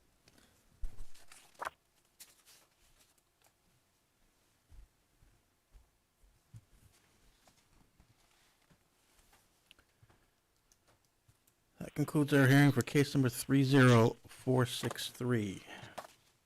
Case number 30464, application of Phoenix Operating LLC for an order amending the applicable orders for the Bergbakken Pool to establish an overlapping 3840 acre spacing unit described as sections 2 and 3, Township 159 North, Range 99 West, Williams County, North Dakota, and sections 26, 27, 34, and 35, Township 160 North, Range 99 West, Divide County, North Dakota, and to authorize one horizontal well to be drilled on such unit and grant such other relief as may be appropriate. All interested parties, please come forward.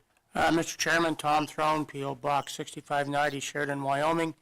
Appearing on behalf of Phoenix Operating, I have the same witnesses testifying in the same capacity. Just a reminder to the witnesses, they are still under oath. Okay, Brandon, are you on the phone? Yes, sir.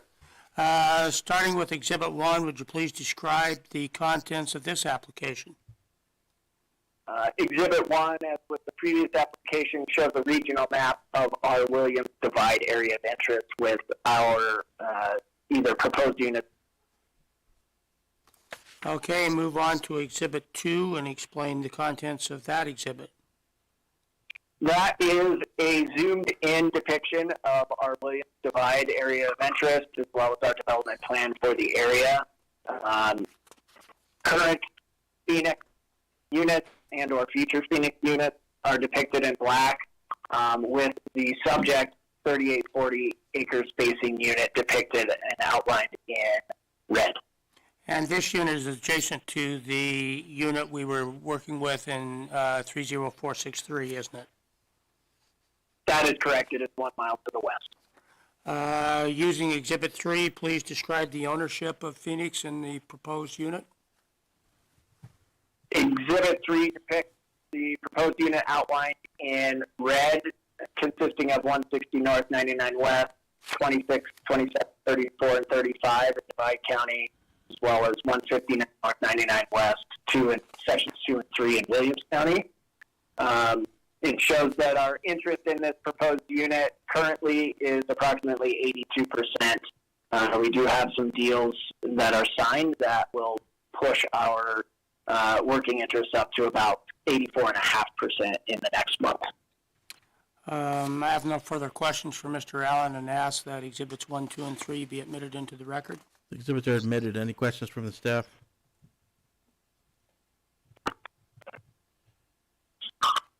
You can call your next witness. Okay, Nick, are you still on the line? Yes, sir. Starting with Exhibit 4, let's go back and start with preface. Well, we'll have the same error in these exhibits that we had in the last hearing, won't we? Yes, sir. Exhibit 4, Exhibit 5 are okay. And then I'll fix the Exhibit 6 and 7 where the reservoir properties are on the wrong cross-section. Okay. Is Exhibit 4 the same exhibit that we had in 30463? Yes.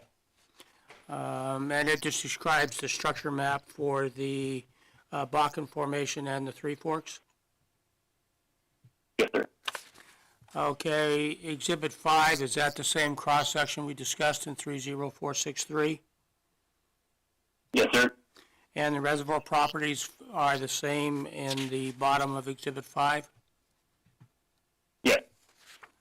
And then we need to fix, this one we've got 2 Exhibit 5s. Yeah, in the previous case, it was a duplicate Exhibit 6. In this case, it's a Exhibit 5, but the first Exhibit 5 is the one in error, and the reservoir properties appear to go with Exhibit 7. So the second Exhibit 5 here would be, the bottom of that page would be included with Exhibit 7 with a supplemental. Okay, on the second Exhibit 5. Okay. So the first Exhibit 5 is the cross-section for the subject lands, AA prime. Is that correct, Nick? Yeah. The cross-section 5 goes with for 8A prime. Okay, and the second Exhibit 5, we are not going to submit, and we will submit it as a supplemental Exhibit 7. So moving on to Exhibit 6, which has BP prime on it. Nick, would you please describe that contents? Yes, this is a B2B prime cross section, basically showing our understanding of highly dense spaced wells in the area compared to where we drill. It looks at the Kraken Lyman Elias well and extends further south into denser spacing development. And this is the same exhibit we presented in 30463? Yes, sir. And Exhibit 7 is going to be the cross-section BP prime that's going to be supplemented with the reservoir properties by October 31st. Is that correct? Yes, sir. Yes. Okay. I have no further question for Mr. Daniele, and thanks for your help. And do you want to admit the? Admit the exhibits, please? Yes. And the exhibits you're admitting, by the way, are the first Exhibit 5 in your packet. We are not asking that the second Exhibit 5 be included in the packet, and we will submit a supplemental Exhibit 7. Okay, the exhibits are admitted, and the record will remain open till October 31st for supplements. Any questions from the staff?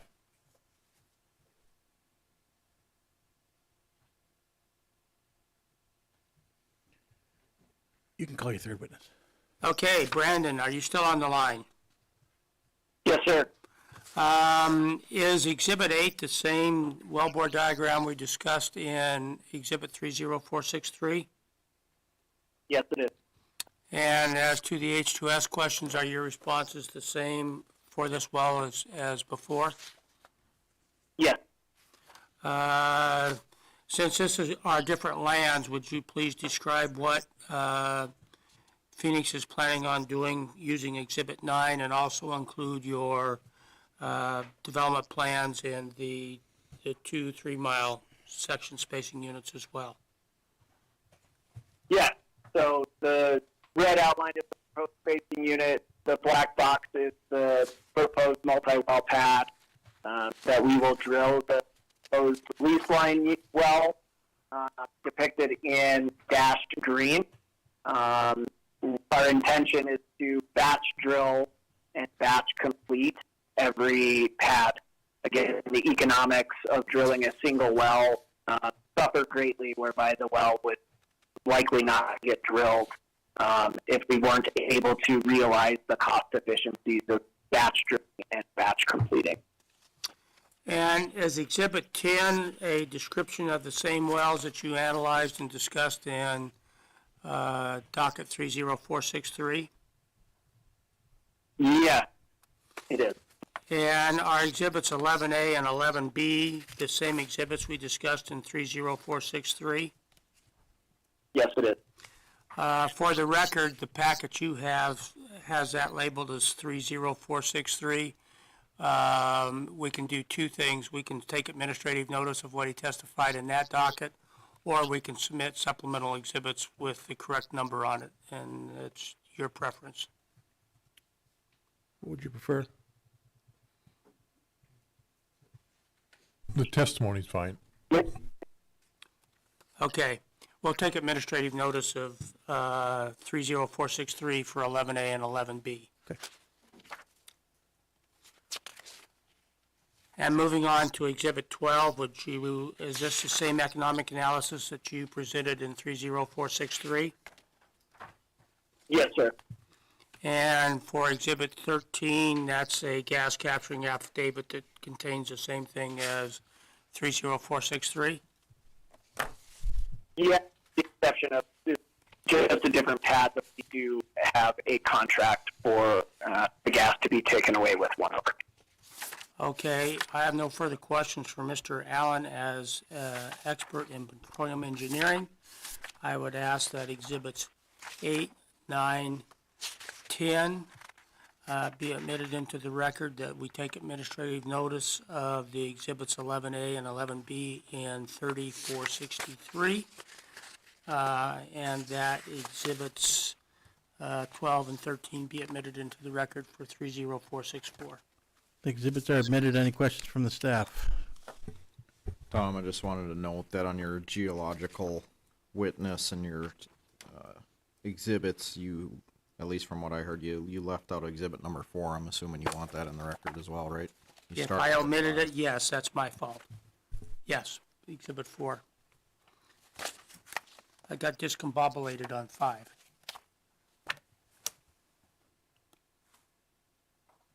But thank you.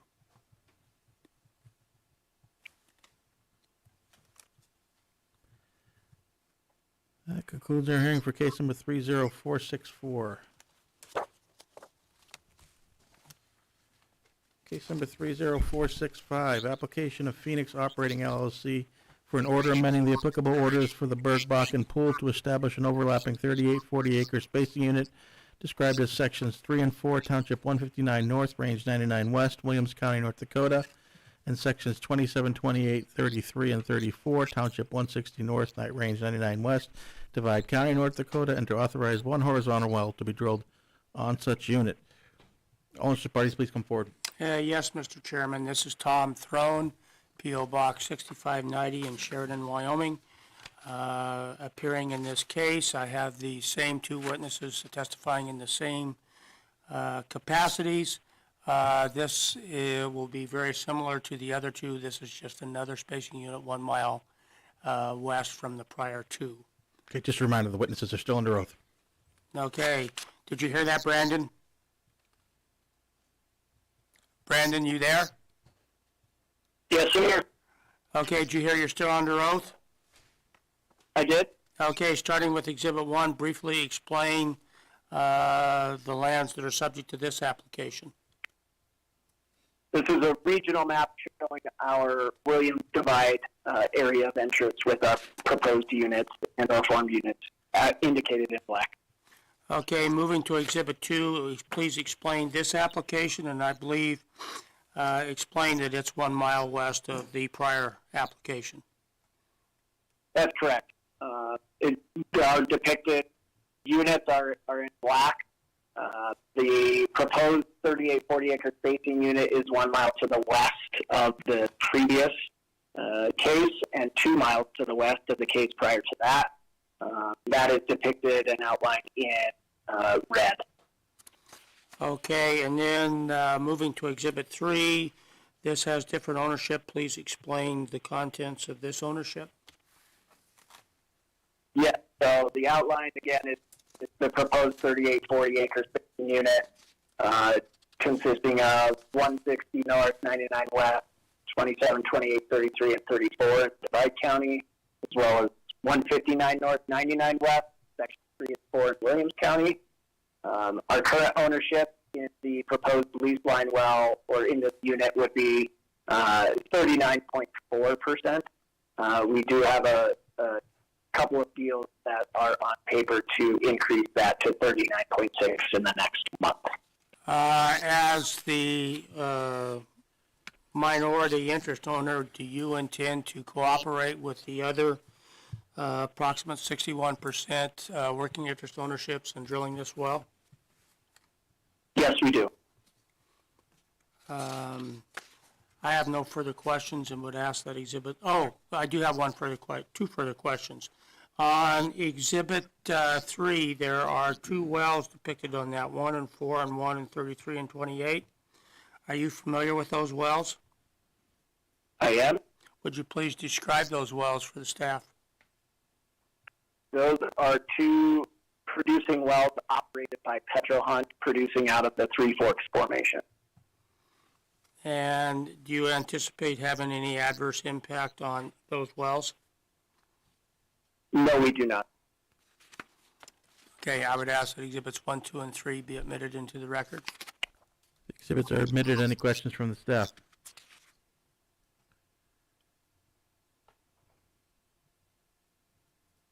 You can call your next witness. Okay, Mr. Daniele, are you there? Yes, sir.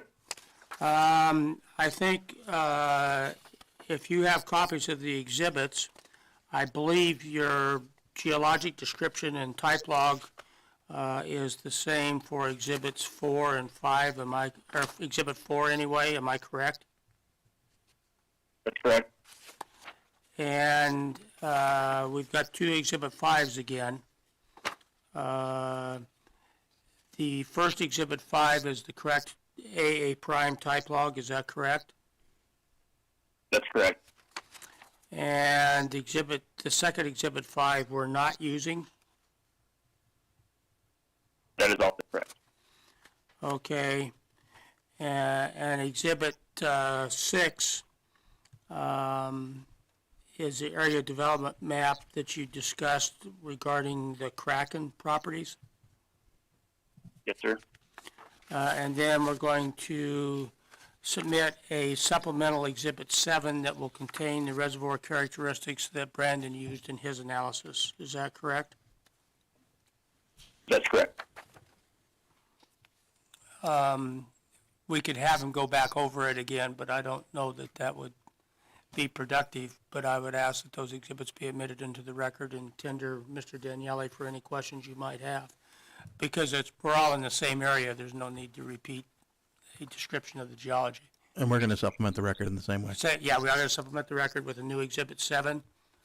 And for admission of exhibits, I would like Exhibit 4, the first Exhibit 5 in your packet be admitted, the second Exhibit 5 not to be admitted, Exhibit 6 to be admitted, and leave the record open to the 31st for a supplemental Exhibit 7 in this case.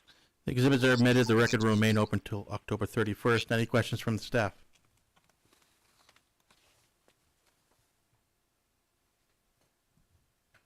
You can call next one. Okay, Mr. Allen, are you still on the line? I am.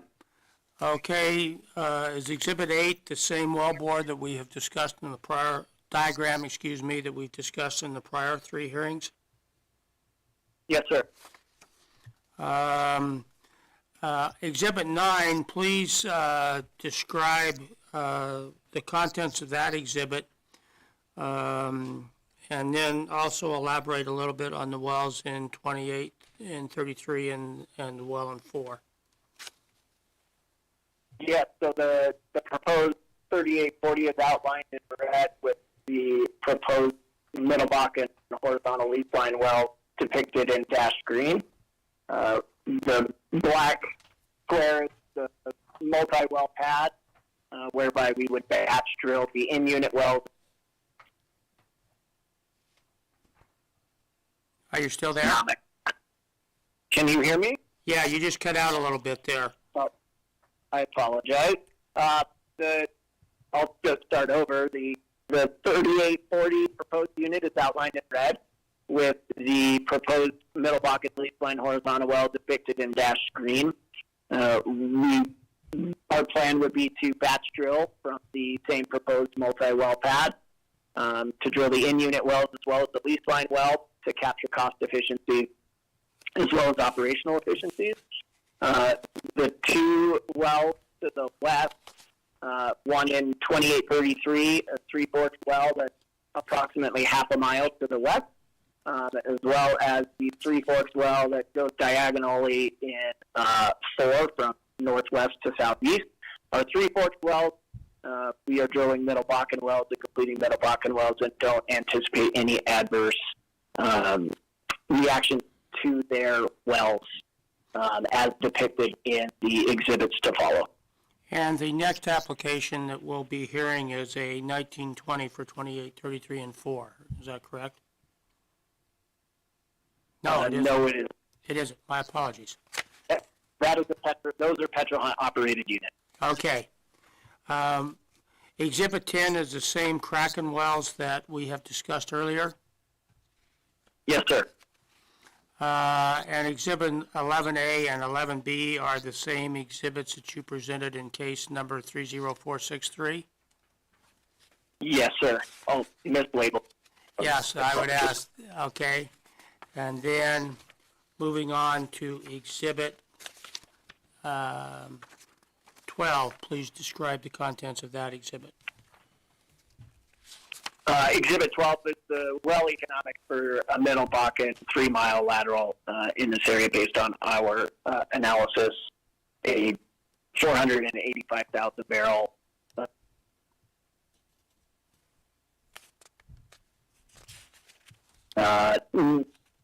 economics are approximately 25% IRR with a payout just over 2 years for a 9.5 million cost. Okay, and Exhibit 13? Exhibit 13 is the gas gathering affidavit signed by my colleague Mark Johnson, indicating that we have a gas gathering agreement signed with ONEOK for gas takeaway for this pad and the well that would be on this pad. Okay, I have no further questions for Mr. Allen. I would ask that Exhibits 8, 9, 10, 12, and 13 be admitted into the record, and ask that Exhibits 11A and 11B from Case 30463 be admitted into the record and take administrative notice of them. The exhibits are admitted and notice will be taken. Any questions from the staff?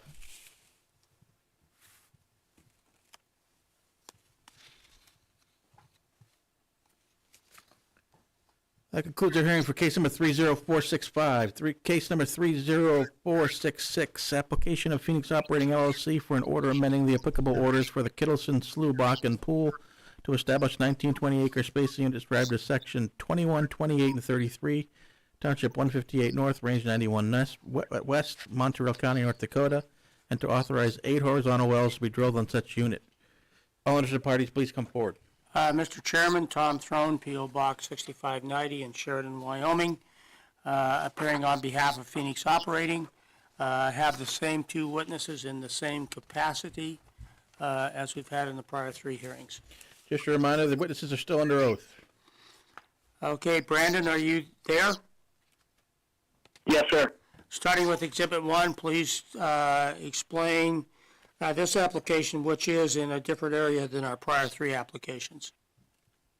That's correct. This is a regional map depicting our Williams Divide AOI, but also this area of interest in North County, depicted with the blue. Okay. Move on to Exhibit 2 and describe it. Also describe some of the other spacing units that are contained on this exhibit in black. Yes. So, and of that area in northern Montreal County, the proposed 1920 acre spacing unit is depicted in red. The other spacing units are Phoenix operating spacing units, wells that have been acquired from XCL Resources. Those units are outlined in black. Of note, the current 1920 acre spacing unit is a combination of a 1280 acre spacing unit in 21 and 28, as well as a 640 acre spacing unit in 33. Do you want the existing spacing units terminated? Yes, please.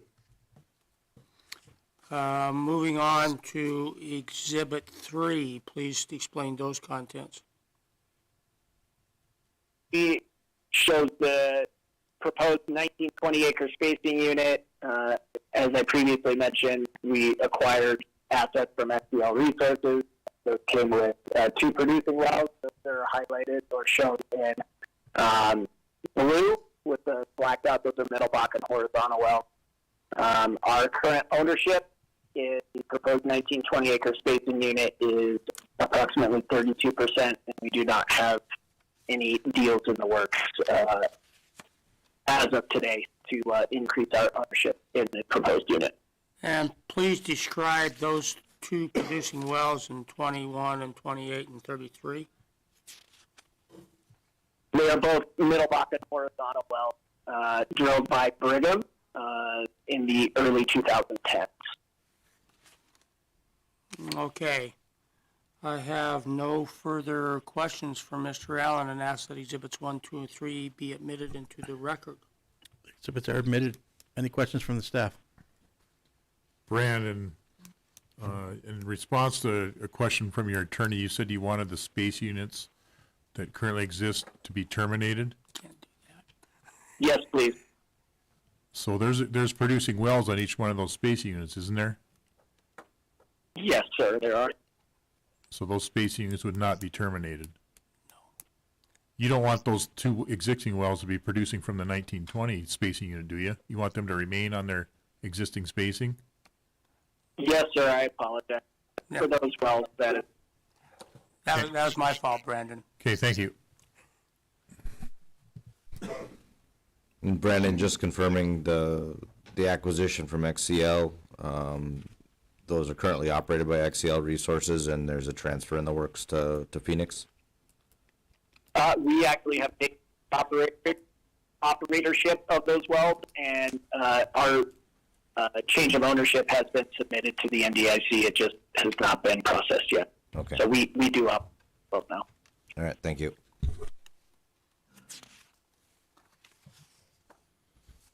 Call your next witness. Okay, Nick, are you still on the line? Yes, sir. Starting with Exhibit 4, because we're in a totally different area, please explain the contents of that structure map and the type log as well as the cross-section. This is a subsea structure map on top of the Middle Bakken. The map shows a dip from northeast to southwest. Proposed 1920 spacing unit is shown in red that Brandon just talked about. All Middle Bakken wells are shown with a black dot, and all Three Forks wells are shown with a purple dot. Type log is A in the cross section. The A to A prime runs southwest to northeast. Okay, and moving on to Exhibit 5, describe the type log as well as the cross-section and then the reservoir properties. This cross-section is from A to A prime. The type log used for the reservoir properties is on the left, the Lester 1417 well. Track 1, gamma ray, track 2, resistivity, and track 3 is porosity.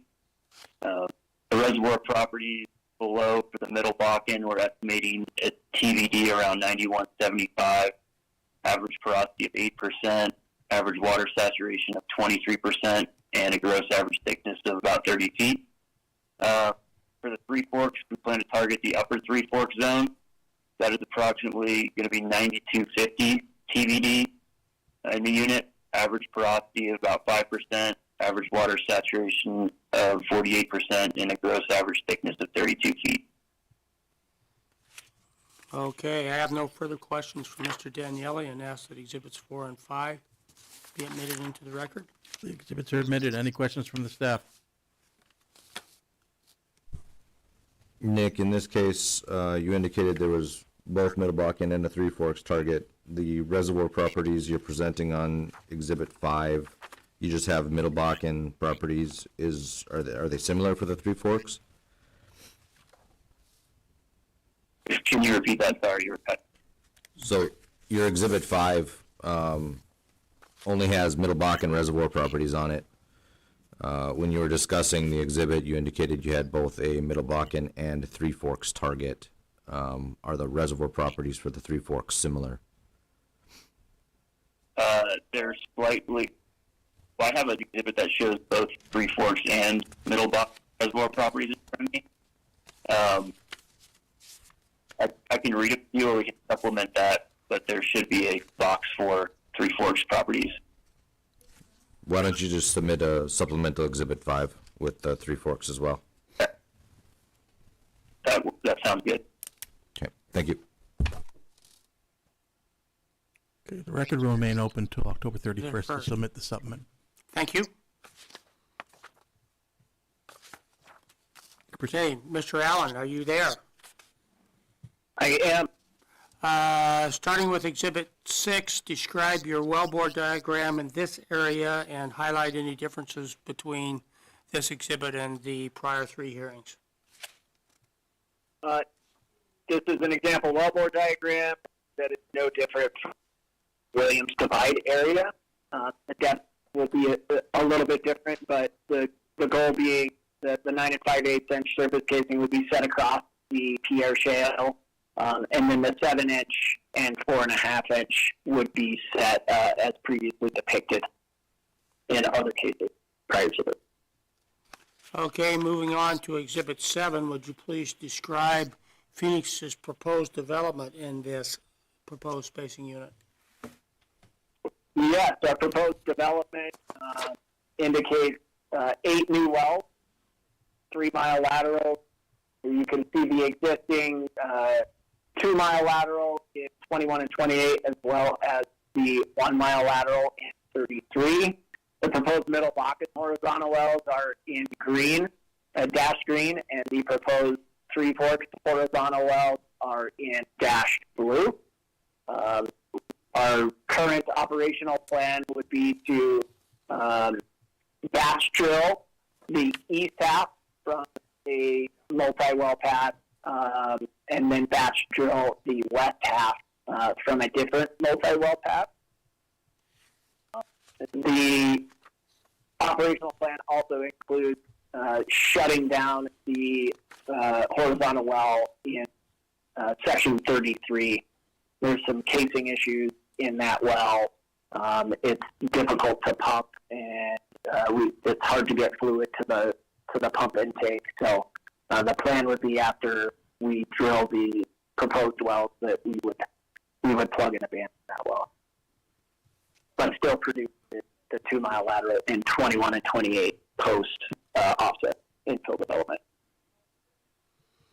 Okay, moving on to Exhibit 8A, would you please describe the economics for a Middle Bakken well? Middle Bakken 3-mile lateral in this area looks a little bit different. Our current type curve estimation is approximately 17,000 barrels of oil per month, but at a much shallower decline to our type curve in the Williams Divide area. We estimate oil EUR in the same neighborhood. They range 500,000 barrels of oil. Slightly less gas over here at approximately 800 million cubic feet on the EUR. Current pricing, commodity pricing, and a $10 million D&C cost suggest a PV10. The number in PV10 got cut out. I apologize. The gross PV10 is approximately $14 million with an IRR just shy of 30% and a payout just over 2 years. And did you use the reservoir properties that Nick testified to for the Middle Bakken on Exhibit 5? Yes, I did. Okay. Moving on to Exhibit 8B, it's the well economics for the Three Forks, but before you describe that, did Mr. Daniele provide you with the reservoir properties for the Three Forks formation to utilize in these calculations? Yes, he did. Okay. Would you please describe the economics for the Three Forks formation using Exhibit 8B? Yes, our current type curve for the Three Forks for a 3-mile lateral in this area is not too dissimilar to the Middle Bakken, a little bit lower IP relative to our Williams Divide, but same neighborhood as the Middle Bakken at about 18,000 barrels a month. Our oil EUR is slightly less at just over 400,000 barrels of oil, with a gas EUR of about 900 million cubic feet. Current economics suggest with a $10 million D&C cost, gross PV10 of about $12 million, an IRR of 20%, and a payout of about 2.5 years. Okay, and moving on to Exhibit 9, please describe it. That is the gas capture affidavit signed by my colleague Mark Johnson. We are in discussion with 2 gas gatherers in the area that both have the ability to lay line to us and gather our gas as well as process our gas. They have enough capacity. Okay, I have no further questions with Mr. Allen regarding engineering and ask that his exhibits 6, 7, 8A, 8B, and 9 be admitted into the record. The exhibits are admitted. Any questions from the staff? Brandon, on exhibit 7, you have the green, on the bottom of that exhibit, you have a green dash line that says proposed middle Bakken horizontal well. And then you have the blue dotted line that says proposed Three Forks horizontal well. And then you have a solid green line that says proposed middle Bakken horizontal well. What's the proposed well? I apologize. The solid line should not be there. We did a bad job, clearly, our exhibits this go around. So apologies there. So you're just referring then essentially to the current middle Bakken well that's in 21 and 28, correct? That's correct. Okay, thank you. We'll Brandon. correct that exhibit and submit it by October 31st as well. Okay. Did you get that, Brandon? Yes, sir. Brandon, also on Exhibit 7, that 21 and 28 existing lateral is the middle Bakken target, correct? That is correct. And that's the reason for the two wells on either side of it being proposed as Three Forks wells? That is correct.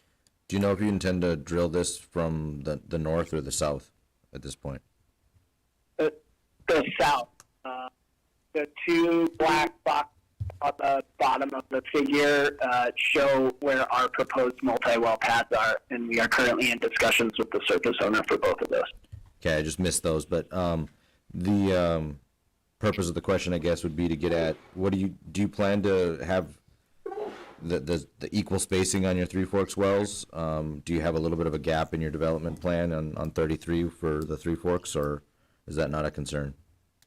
Or I mean, in the middle Bakken between those two wells?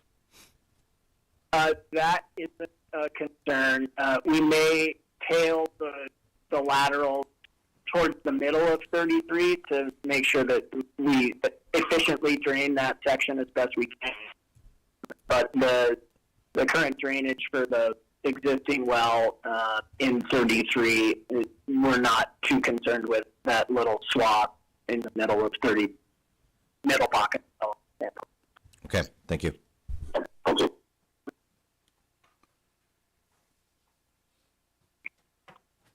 Okay, that concludes our hearing for case number 30466.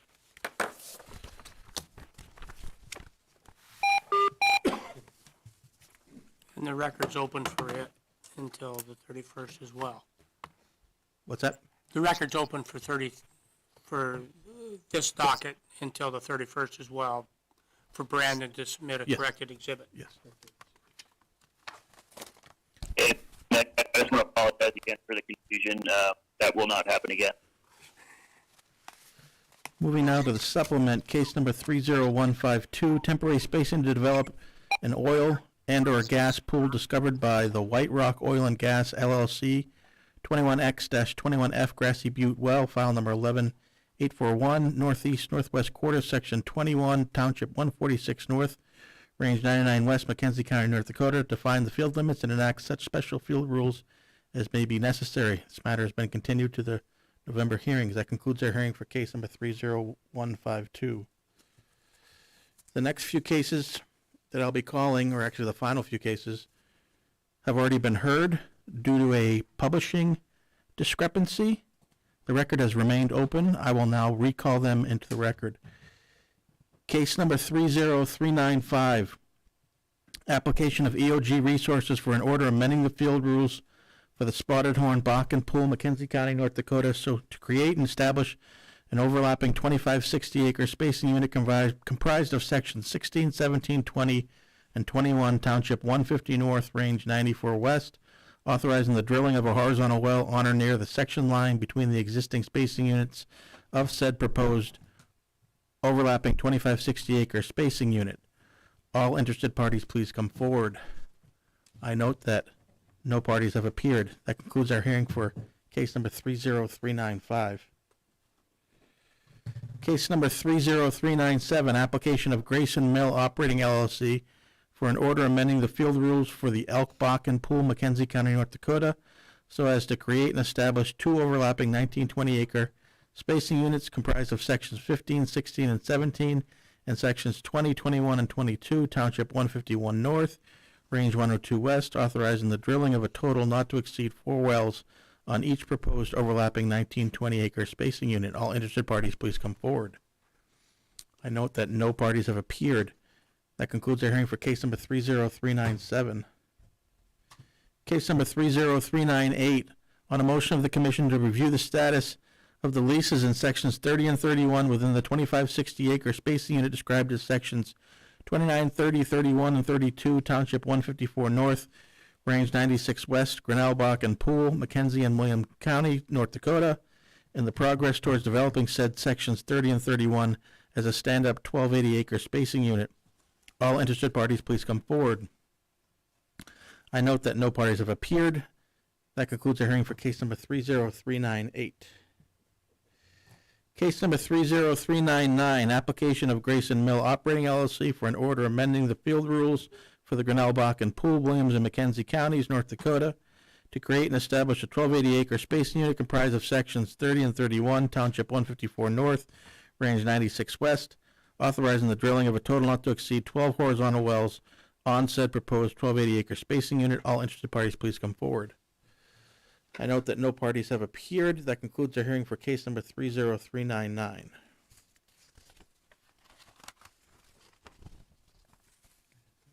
One more.